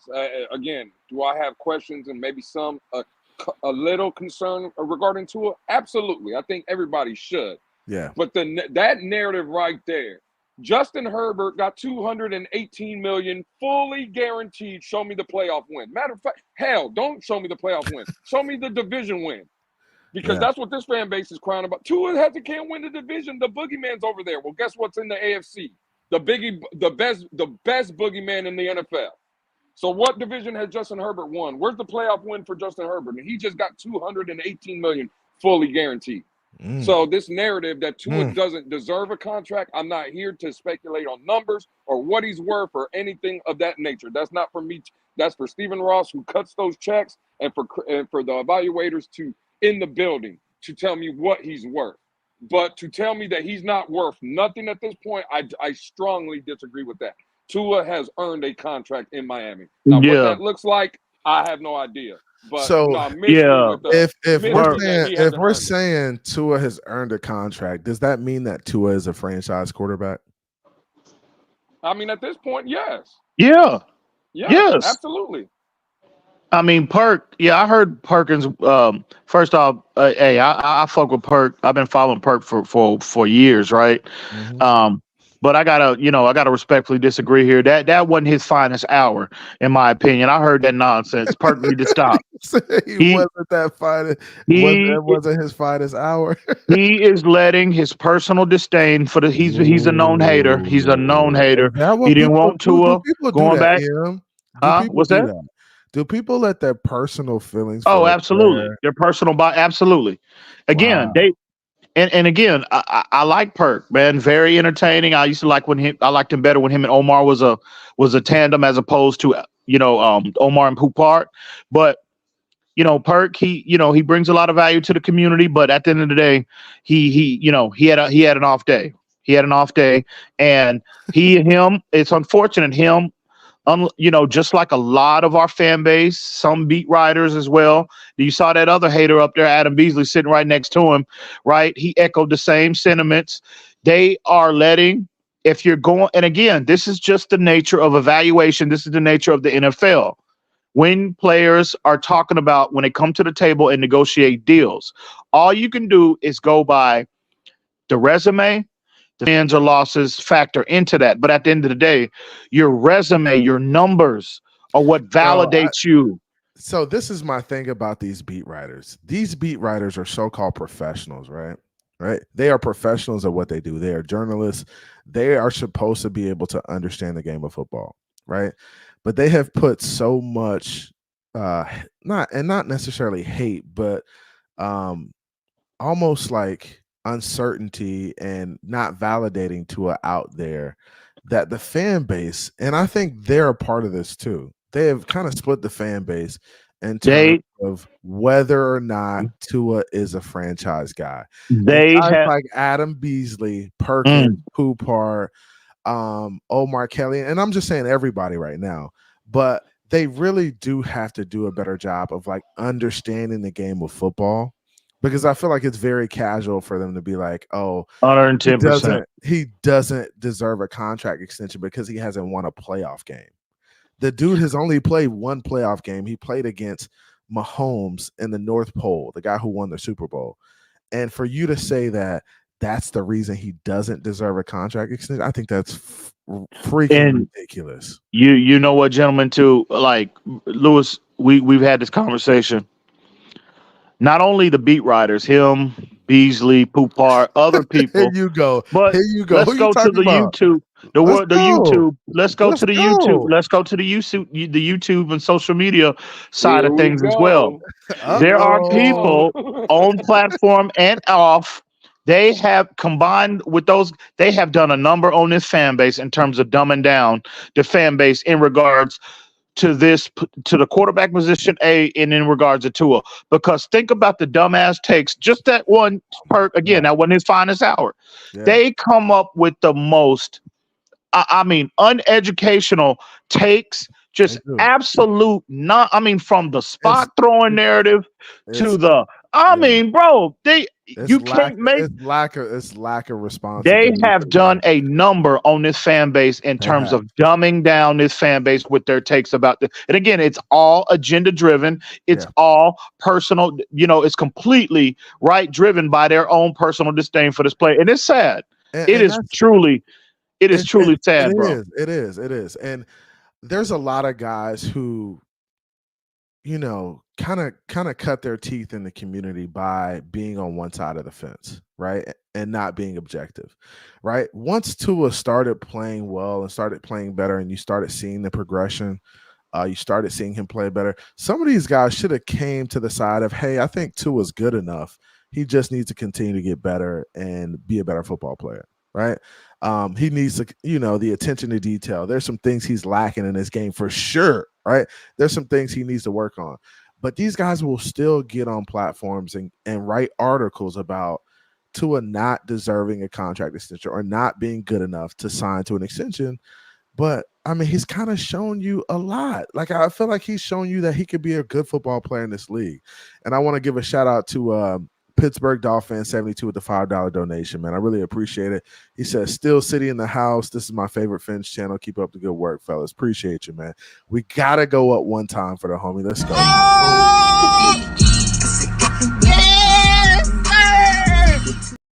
Yes, sir. Appreciate you, man. Appreciate you. You need to play that shit every time I pull up, goddamn it. When I pull up. Go ahead, Lou. That's what I said, Lou. I was just gonna say to the guy that lives in Pittsburgh that just gave you the $5 donation. This is the first time of me being up here, so if he say this is his favorite channel, I don't know where the guy found you at, but salute to him. Yeah.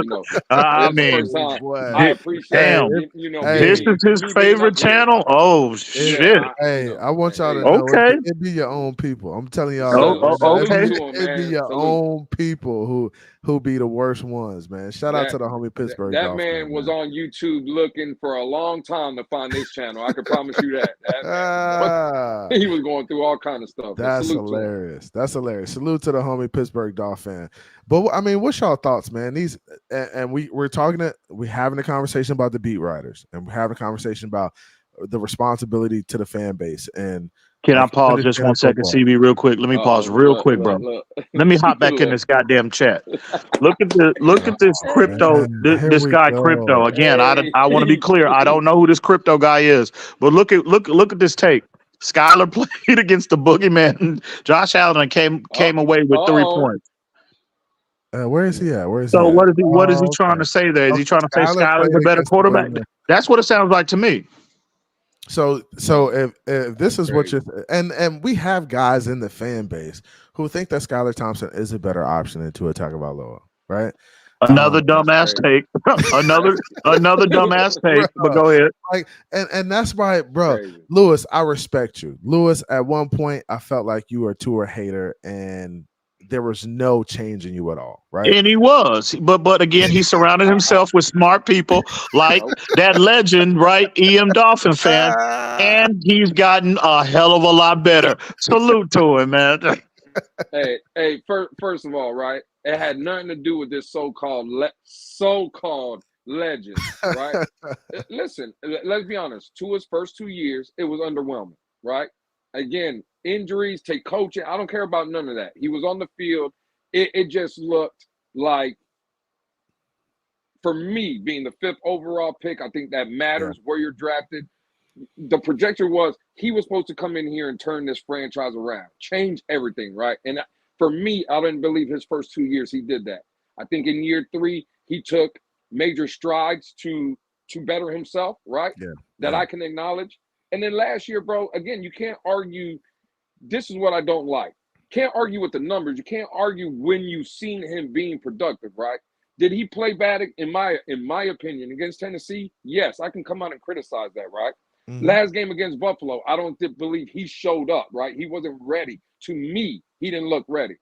But besides, bro, 17 weeks, he was there every Sunday, lined up for you, and he was a major contributor of this team winning 11 games, right? Like, bro, no one can tell me it has nothing to do with the conversations I have with CB or EM, which I value those conversations, right? But what changed me is Tua, right? And again, I'm not saying he's the end-all, be-all answer. There's still things I would like this kid to develop into his game for him to get better, right?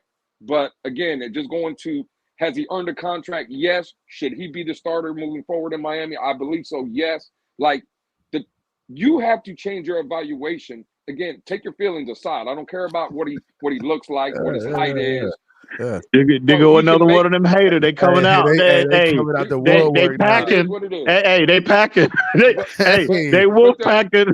Those are guys. They wolf packing a day. Goddamn it. But those are guys that are just in their feelings, though, right? And these are guys that are really. You got to be able to change. Feelings. If the film is telling you something, you got to be able to watch the film, watch the games, give them credit. Again, all I'm at, for me, I can't speak for CB or EM. For me, praise him when he does good. Kill him if you want to when he plays bad. But don't just strictly kill him and keep coming out. Well, he don't do this and he don't do this and he don't do this. when the analytics and statistics reflect that, right? Bro, come on, bro. Like, what are we doing here? And guys, remember, prior to the season, we were having like some legitimate discussions, like how many bad games is Tua allowed to have in the season? And I think you guys were like, yeah, he can have 2 or 3 bad games. How many bad games? Hey, let me pause real quick, CB. I'm gonna give it right back to you. Let me jump back in this goddamn chat real quick. I see Scar 305, right? Listen, so-called haters are just here to get CB numbers better than Pete. Laugh out loud. Oh shit! Yeah. You know what? I'm gonna stay out of this. They coming in dropping bombs. They dropping bombs in that chat. Hey, Pete doing numbers over there. God damn! I'm sorry, CB. I got distracted with that, but go ahead, bro. Go ahead. No, but go ahead. I mean, what was my question? I think we were talking about like bad games. How many games do you think Tua had bad games this year? How many games do you feel like he hurt us and we didn't win because he played poorly? Well, I mean, I'd have to really go back and really sit and think. But off the top of my head, I would say I think the Tennessee game, I think Tua was clearly, again, how that, Tua clearly wasn't the best version of himself in that game. I felt like, so Tennessee is Tennessee, Baltimore. Buffalo. I'll say Buffalo. Would you say first Buffalo or both Buffaloes? I'd say the first. I'd say really the first. But again, at the end of the day, even the second Buffalo game, you had opportunities. Your team, your defense, lights out. Defense that was just riddled with injuries. Right? They played lights out. Again, we know what was at stake. The AFC crown was at stake. Yeah. To me, I would rather him throw fucking 3 picks, get ran off the field in that type of scenario, as opposed to the defense giving this defense is fighting tooth and nail to keep you in a game, and then on top of that, you got opportunities to really seize control of that game and get your team that win and ultimately get them the AFC East crown, and you're not the best version of yourself, bro. I would rather lose the other way because this is setting you up for hope.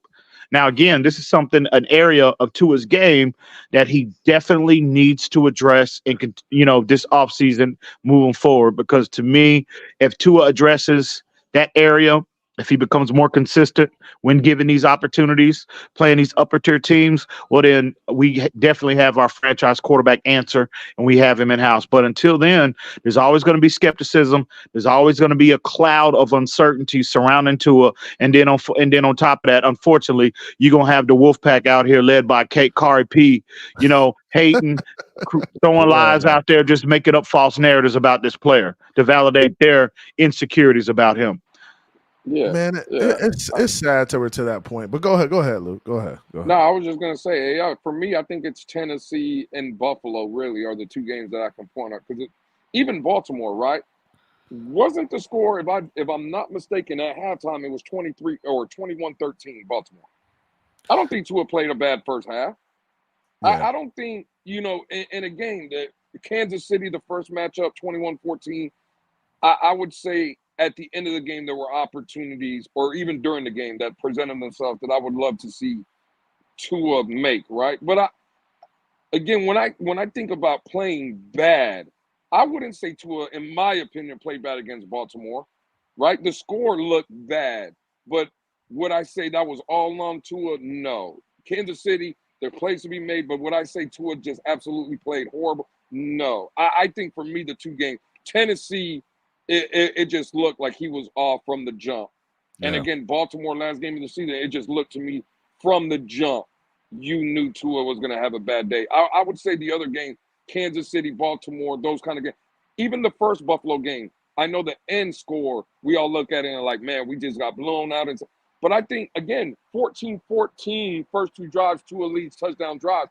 I don't think that was a bad game, right? I just think, again, it got away from us. But for me, I think solely I put the Tennessee and Baltimore. I know it's a team game and stuff, but those games I look at the quarterback position and I'm like, no, those 2 games he lost. But you know, Lou, I do agree with you, right?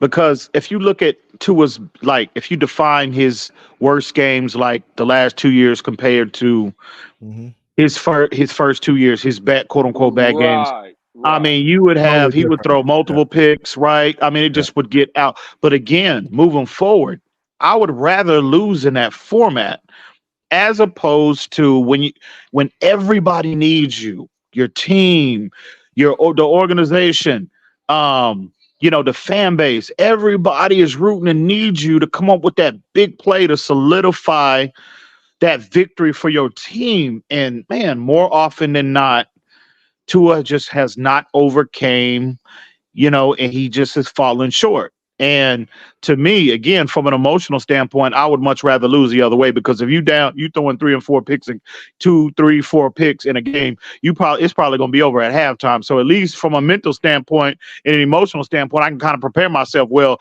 if it's over by the second quarter, well, then that absorbing that loss is going to be a lot easier mentally on me.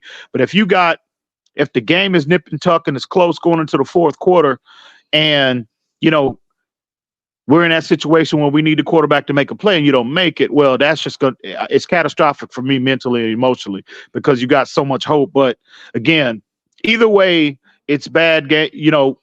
Tua has got to overcome and be a better version of himself in these moments. He's got to, no matter what. So I'm willing to bet on that. He will improve. He's improved in every other category, every other, physically, mentally. His resume on the field has improved tremendously the last 2 years. So I'm willing to extend Tua that grace, hope and pray that he can get to that level. So we'll see.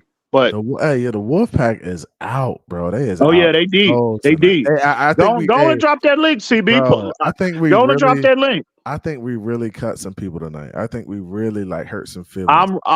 Listen. When we talked about these beat writers, hey, and stuff, bro, these boys, they are in the chat. Hey, y'all in the chat, y'all want to see a dead body?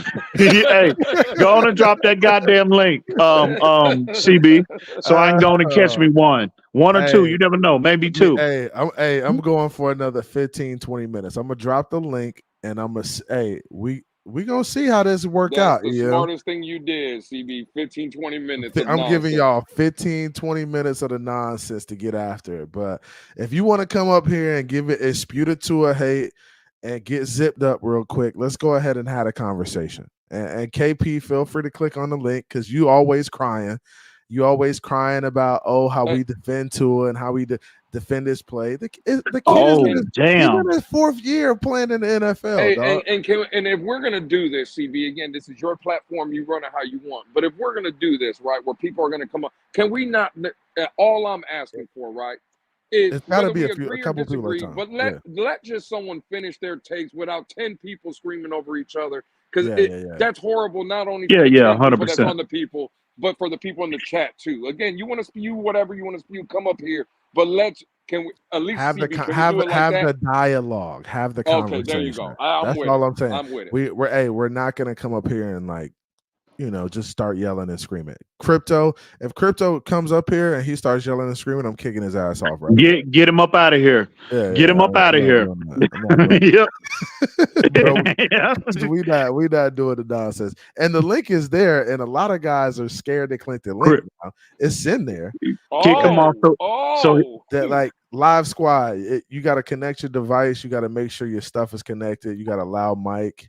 I see you in the back, but you're not on. You gotta make sure your mic is on, all that video, and put a face on it, man. Don't be scared to put a face on it. You know these guys. I had someone come after me the other day with a fake name, fake icon picture, and then calling me out, bro. These dudes are so weak, CB. These dudes be bots, man. Stop playing. At least CB puts his ugly mug up on camera. I salute the homie. Never scared for that. Hey, I'm too pretty not to put my face on camera, man. Shout out to the homie, bro. Man, what happened? Yeah. Shake Money in the building. Shake Money, what's popping with you, man? Shake. How y'all salute. Doing, Shake, you there? Yeah, I'm here. Can you hear me? Yeah, I can barely hear you, man. Shake. What's going on, man? It's another beautiful day in Zamunda. Another beautiful day, Shake. You already know, Shake. Shake, you might have some connection issues, bro. I think you're in the blender right now, man. You might want to pop out and come back up, dog. I'm gonna drop the link one more time. Hey, I've dropped the link. I nobody coming in back here. Where is all the wolf pack at, bro? I mean, y'all said Kahari P. It should be up here, dude. He always got something to say about Tua. So where's come on up Crypto here. at? Where's Crypto at? Crypto. You know he ain't coming. You know he ain't coming. What are these other dudes? Where V21? Who else was Mr. Finisher? Where you at? Oh, calling out all the Mr. haters. Finisher. I'm calling out all the haters. G, come on up, man. Oh, Live my man squad. KP, Come on up. KP said yawn. He's yawning. He said Yeah. you put him to sleep, CB. Damn, Yeah, that's I know crazy. I know he ain't clicking the link. We know. We know. Crypto. What it do? What are we doing? How are we gaslighting the fan base, Crypto? No, that would just be EM, but that's neither here nor there. Hey, listen. I know you guys don't like confrontation, God damn it. Listen, the voice of reason has spoken, God damn it. All right, what do you got to say? What do you got to say? What do you got to say? No, actually, I would add to kidding aside. I would add to something to what EM said about when you would rather get blown out, by 3 touchdowns or more versus having a feeling that you so close and then you get embarrassed when you throw a crucial back-breaking turnover or something and lose in that way. I would have to somewhat agree with that because losing a close backbreaker versus getting blown out, you just were like there. What is he doing? CB. What is he doing? Crypto. Don't let him get away with that. The man said you don't move the needle. The man said you're a panel killer. That's what that man said. I'm not. Hey, he came up here. I know very he was cordial. spewing. The man said you over there playing Django Unchained over there on the tailgate. That's what that man said, bro. Listen, I'm not going to entertain the peanut gallery at this moment, but listen. Okay, yeah, I appreciate that. You know what? That was some nonsense. But listen, I would say, yeah, it was a lot more of those games, EM, this year, where you would be real close. You seem like you may have a shot, and then the backbreaking turnovers will happen. I would add that to what that being one or two bad games too. Crypto, let me ask you a question real quick because I see other guys up here, but you were the first one. So let me just ask you, and you were in here earlier when Chris Perkins got brought up, and his opinion is Tua hasn't done enough in the 4 years that he's been the starter in Miami to earn a contract. Are you there, Crypto? Do you believe that Tua has not done enough, or has he done? Again, take the numbers and aside, Crypto. Do you believe that Tua has earned a contract to be in Miami? Hell no, I just don't think. I don't think it should.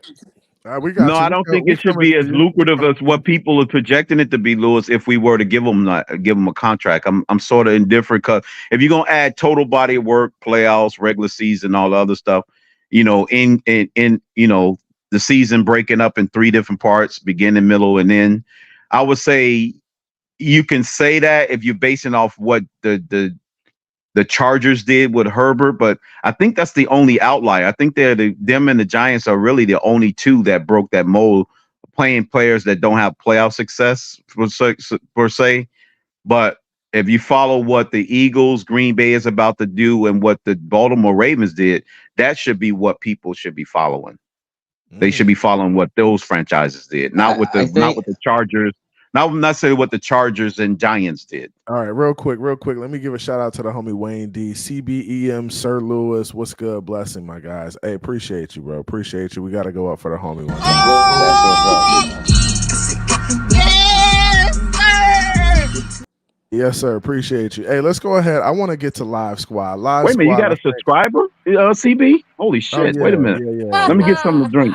Yeah. Do that. But I would say, first of all, shout out to you guys. Oh shit! I got to get a drink for that. Go ahead, Sharif. Go ahead. What's good, man? I'm gonna tell you, keep it. Hey, Sharif. Lewis, let's go. Lewis, man. I be playing, man, but Lewis spitting some fire the last few days because I would agree in that the Dolphins only bring in people who are not able to instruct what we need to win on our players. I listened to your comments the other day about Javon Holland, and like it's anyone the Dolphins bring. It's a Dolphins problem. Anyone the Dolphins bring in to try to implement something to the completeness of it, the Dolphins example, Tua, oh, Flores is too hard. Javon Holland, oh, you're too hard. Jalen Ramsey's comment. So it's like it's a Dolphins problem, and I agree with that, Lewis. Number two, I would say with Tua. I know the dual threat that he was in Alabama, and I'll keep saying this. He just needs to learn what Brian Fitzmagic taught him, which is you got Jesse Davis, you got you got Kairos, Eric Kairos nearly got Tua killed. Jesse Davis got him killed in his ribs, but he still was able to get over 130 yards, I think, that season. My point is, I know what Tua is. No one can tell me he's just a pocket guy. Whether you think he deserves the contract or not, that's for fodder. I know what Tua is, and I'll leave it at that.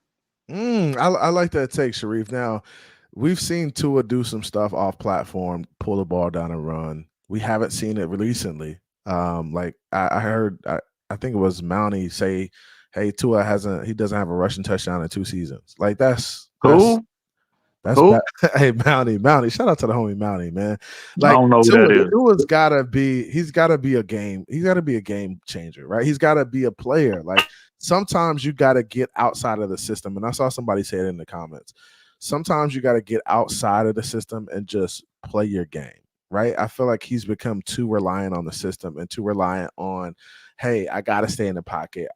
This clock is in my head. I gotta do this. He's gotta be But think of this, CB. Football player. He's got to be more of a gamer, for sure. Think of this, CB. Go ahead. If nobody gets hurt, we make a playoff game and win a playoff game. Think of how much more we would have to pay. Think of this. We have leverage in the Connor Williams. We have leverage in the 5th-year option of Jalen Phillips. We have leverage in Chubb coming back and making him restructure. We have leverage in Armstead, played 9 games. If these guys played a whole season last year and we were to, dare I say, win a second playoff game, guess what the Dolphins can't do?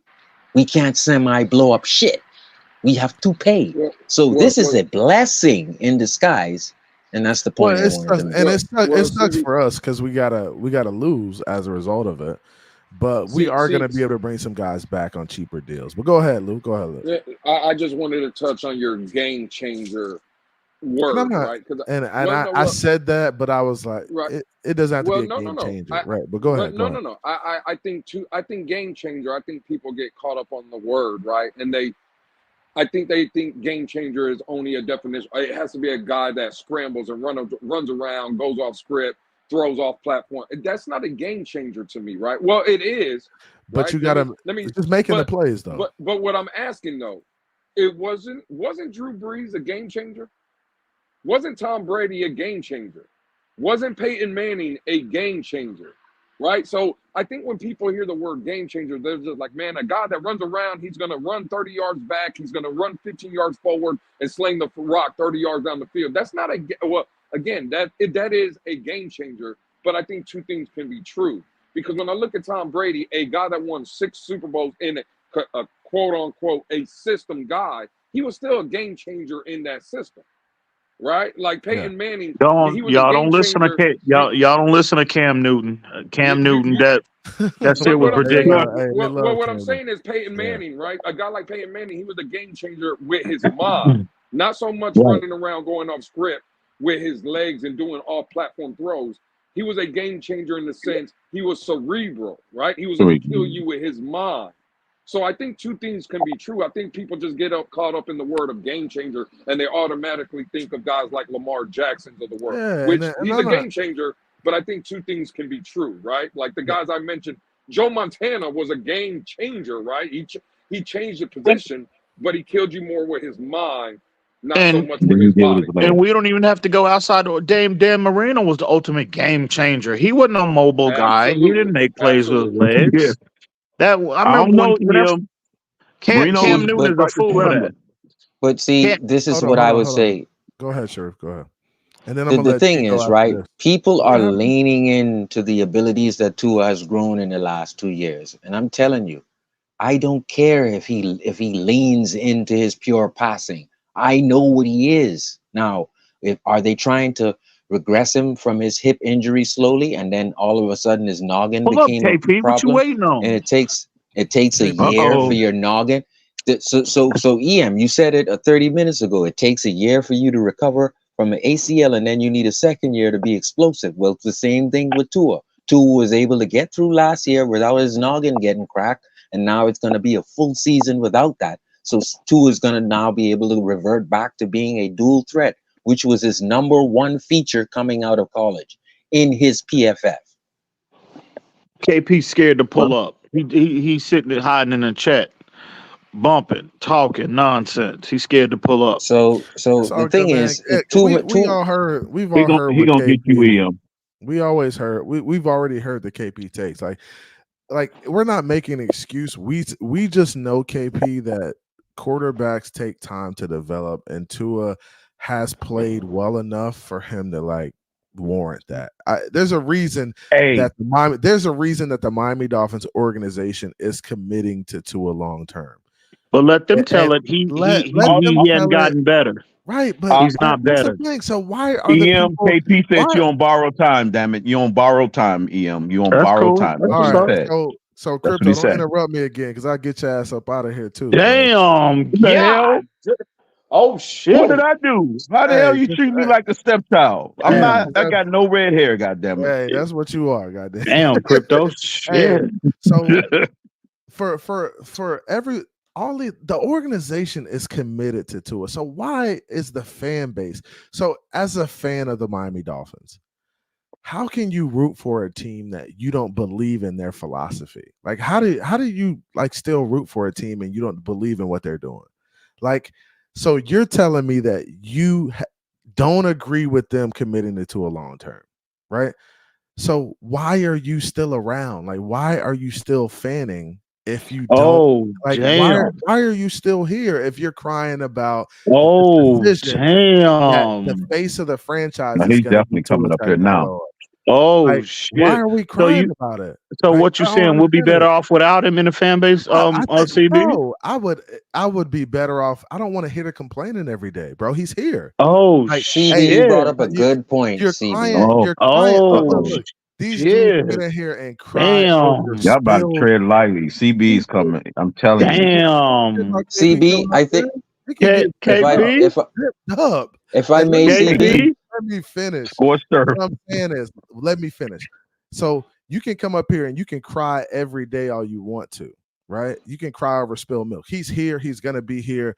You better be focused on building around him and getting the trenches right, getting the run game in so he doesn't have to throw the ball as much. That's what your focus should be. But your focus is on your personal agenda and him not being good enough. Like, that's the same thing y'all did with Ryan Tannehill too, right? Y'all ran Ryan Tannehill up out of here too, and then he went to Tennessee and won games and got to an AFC championship. The stuff y'all cry about winning playoff games. Y'all want to win a playoff game. We ran him out of there. He went to the championship game. Yeah, Ryan Tannehill ran him up out of there. Yeah, see, I want to know why KP is not up on the panel right now. My thing, and what is he scared of? Yeah, no, let me kill it because y'all had we had the best quarterback in the world at one point. The best quarterback in the world at one point, and still couldn't win a Super Bowl. So y'all want the best quarterback in the world, and you've had it. That's Tom Olivadotti. The middle of the road guy. And Ryan Tannehill, he left and won playoff games. Like, what y'all got to learn from history at some point. At some point, you have to learn from history. We had Marino. Marino still needed a team around him to win the big game. We had Tom Olivadotti, CB. But we don't care you about guys are young. Sharif, shut up. We don't care about Tom Olivadotti. We're talking about Dan Marino right now. Dan Marino. That's why we couldn't win. Quarterback. He was the best quarterback in the world at one point. And we are crying about Tua not being good enough, right? Dan Marino did not win a championship, and y'all do not give him this type of hell. You just don't. KP will not get. KP will get up here and talk He about. He didn't win a Super Bowl championship. He won an AFC championship. It's not about winning the AFC championship, bro. Don't tell me about the labor pains. Show me the fucking baby. Don't tell me about the labor pains. Show me the damn baby. That man KP is scared. AFC championship ain't it. It's about getting the ring, and Dan Marino never got it. And he was one baby steps. You got to take baby steps. Man, CB, I think this is what it comes down to. CB is scared. Shut up. He is scared to come up on this panel. Damn. Wolfpack they don't terrified. They don't bother me. They are terrified for. I kill them dudes every day. Oh damn! I do. CB, I don't think KP associated with the Wolfpack. He's his own. He's the president of the Wolfpack. He took over. Oh man!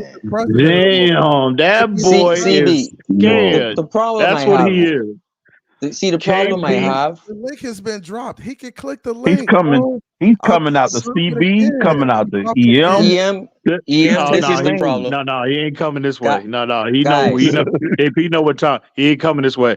But no, guys, real quick. That man been getting called out for the last hour, and he ain't pulling up. He is scared. That's what it is. He's terrified. If any of these haters, TD fans talk, 5 links have been dropped. That man dropped 5 StreamYard links, and ain't not one of them pulled up. They gonna sit and hide out in the chat, bro. He's coming. This is the problem I have right here, EM and CB, is that I want to improve my team. I don't want Mike White. To be honest, my Dolphins team can get a better. Y'all want better backups all across the board with offensive line doubling up in the draft. I want a better backup. Because I want a better backup. All of a sudden, I'm hating on Tua. I want my freaking team to be better at backup. I don't care about what you think about. I'm a Dolphin, bro. And so if I want a better backup, they're getting on me and telling me I hate on Tua. F you, because I was here when Tom Olivadotti effed up Marino's career, bro. Hey, I need to hear that he did. He was a horrible coach. We had the best quarterback in the world at one point, and we did not win a Super Bowl. Why do y'all think? CB, answer my theory. Why can't we better our backup? Why do y'all think quarterback is the only answer to winning a Super Bowl? Like, why do y'all? What I'm saying is, why can't we upgrade at backup as well? Oh, Sharif, we're not worried about that. We want to get better. Let's stay on schedule, Sharif. Come on now. See Lewis. See what I'm saying? They want to upgrade and get all upgrades at offensive line, but you can't upgrade the backup. Okay, hey, you guys are chewing on. That ain't the man you need to be calling on. I would not be calling on Lewis for nothing if I was you. That's chewing on right there. Man, y'all guys showing me chewing on. Let's stay on schedule. Let's get back to this man, KP. That man is scared. He don't want no smoke. He don't want no smoke. 5 StreamYard links have been dropped. 5 of them. Hey, you know what? KP said, you know what? I ain't got time today, CB. I got some concrete to pull. I got to go hit the gate. Hey. I got wood to cut. I got too much wood to chop up. I got too much concrete to pull.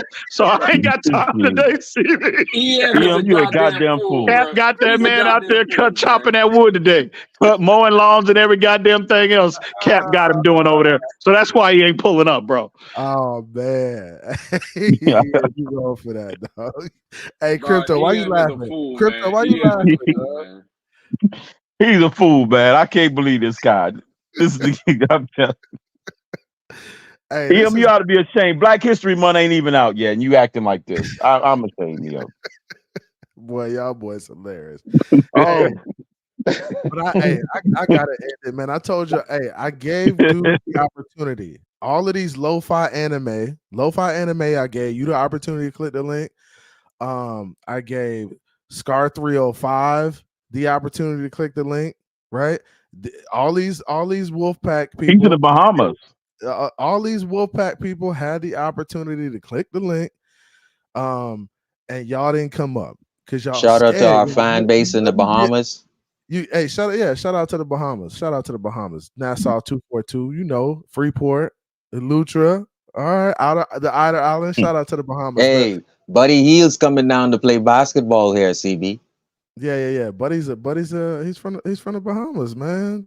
That's what time it is, man. But hey, Buddy Hill, what the hell is he doing down there? he's from the Bahamas. Man, I thought I was gonna be able to get me a body. I didn't meet my quota today. Hey, here we go. Hey, hanging out. Don't worry. They boy. They don't want to see you. Hey, you ain't gotta be heated. Y'all, in other words, KP said y'all lucky. Y'all escaped this wrath. Y'all dodged the wrath of KP. He'll stick his head out this week. I'll catch him. I'll catch him and them other fools in the chat. I'll catch him this week. So yeah, it's cool. We understand, KP though. Do your thing, man. Yeah, so he didn't hit his quota. Oh my God. I didn't meet my quota for the day, but it's cool. Hey, it's all right, man. Hey, I appreciate everybody coming through. Sharif, give me your final take, bro. Final take. Hey man, real quick. Shout out to the homie Sean in the chat. I see you, homie. Salute. Go ahead, Sharif. My bad. I'm 320 yards, Tua. I know you listen to the channel. Shout out to the Tongala Vailoa family. 320 yards, 15 yards a game, Tua. Get on your speed and quickness. That's what you need to work on. Let's go, Nick Hicks. Okay. Hey, shout out to the homie Sharif for coming through. Hey, appreciate you, Sharif. Appreciate you, bro. Oh man. Hey, Crypto, final take, man. What you got for us? Turn up, Crypto. God damn it. Turn up. I'll say this. I'll say this to answer the question.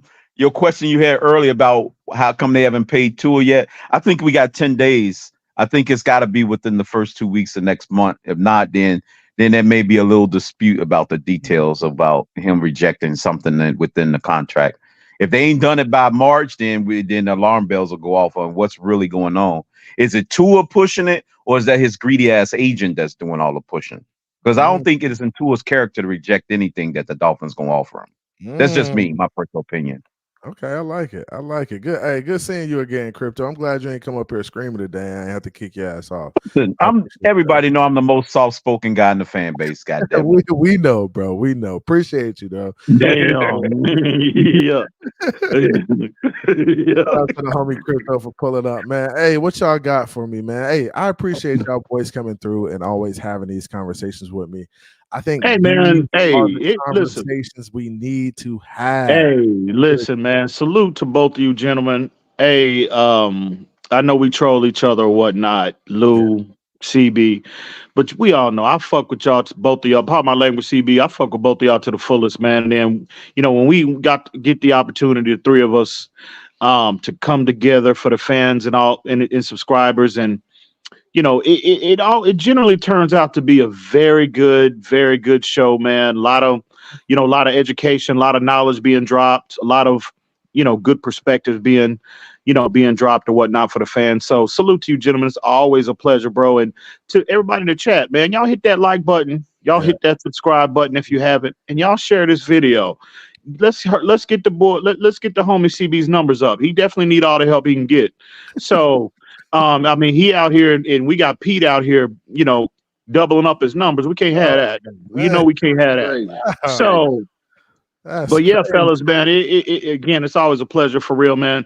But at the end of the day, man, we getting further along into the off season. We still got the combine next week, which, that's kind of a, the game of football, it just don't end when the season ends with me. So we got the combine, we got the free agents, we got the draft coming up. So it's a year-round kind of process for me, with this game of football. And I don't know if you're gonna be doing any draft stuff this year, CB. You got any draft stuff going on? Yeah. I'm gonna crank up some draft stuff. Look at Are you covering the combine next week as well? Yep, I will be doing that as well. So I'll be just kind of looking at some stuff every day and just kind of talking about it as well, having some conversations about guys that are moving the needle. We only talk about guys who are moving the needle in this community. That's what we only do over here, man. Oh, 100%. So yeah, if you again, man, I hadn't been as active in terms of the draft here the last 2 years, but I'm gonna be looking to get more active this year. I'm gonna do some, I'll be reaching out, getting with Reason and Finside NFL at some point. But CB, let me know, man. Reach out to me and let me know if you want to, kind of put something together, man. From a draft perspective, we can kind of put some, put the the community on game, put them on, certain players or whatnot, and just kind of highlight players we think the Dolphins could be targeting potentially. Come April. So, but yeah, we getting a little further along in the offseason process, and look forward to the combine next week. And yeah, you know what it is all day, man. Salute. Cowboys wilding on Pete right now. But yeah, appreciate you, Ian. Appreciate you, Lou. What you got for me, dog? Hey man, the same thing basically Ian said to start off. I appreciate these conversations. I think this is a lot better and more productive than 10 guys on a panel screaming over each other. Yeah. And at the end of the day, bro, listen, this is all that matters, right? It's the logo. I don't care about people's feelings. I don't care about, none of that other stuff. I know we come out and we troll, we go crazy at times. At the end of the day, I think everybody that listens to these shows, all of us that talk about this team, it's always about this logo, right? Yeah, at the end of the day. So that's it, man. Salute to everybody that came through. Show the homie some love. I'm glad that the guy that donated the $5 again, he struggled to find this channel. I struggled a lot to find the channel. But he found it. Yeah, absolutely. Yeah. That's what it's about. That's what it's about. There's a lot of people, that might struggle to find this channel, but when they do, support the homie, man. He does appreciate it. He need all the help he can get. Trust me on that. Yeah. We need it. We can't have Pete out here doubling them up, bro. We can't have Pete. Pete is killing them right now. I heard Pete doing Barry numbers over there, bro. I heard Pete doing Barry numbers. For about a 2-week stretch now, Pete's been killing everybody in the community. Hey, Pete said he coming for CB's. He coming for CB's numbers, bro. He coming for that channel. He coming. What he said? Yeah. He let him do his thing. It's me versus me over here. I ain't competing versus nobody. Let him do his thing, bro. I ain't trolling nobody to get no numbers up. I ain't got time for it, man. I ain't got time for it. But man, like I said, I appreciate you guys coming through. Absolutely, man, bro. Hey, salute to the chat though. By the way, salute to everybody, man. Salute to everybody in the chat. Everybody who came up on the panel, everybody who supported. Shout out to again Pittsburgh Dolphins 72 and the Wayne D experience with the donations, man. I appreciate y'all boys, man. That's big time. Hey, it's Finn's Take with CB83 all day, EM Dolphins every day. Hey, and your boy is out. See ya. We out this joint. Came from the bottom, that's foreign. I swear that I'm up for the sun in the morning. Oof, hey, I got a flex. I need a Nike bag, give me the check. I need the money and power, respect, but I promise I'm repping the O to the dead. Hey, oof, I told them out of my way. I don't got nothing to say. Now they can't run at my pace. Yeah, they know that we ain't the same. 402, we rap the game. I told them this ain't a game.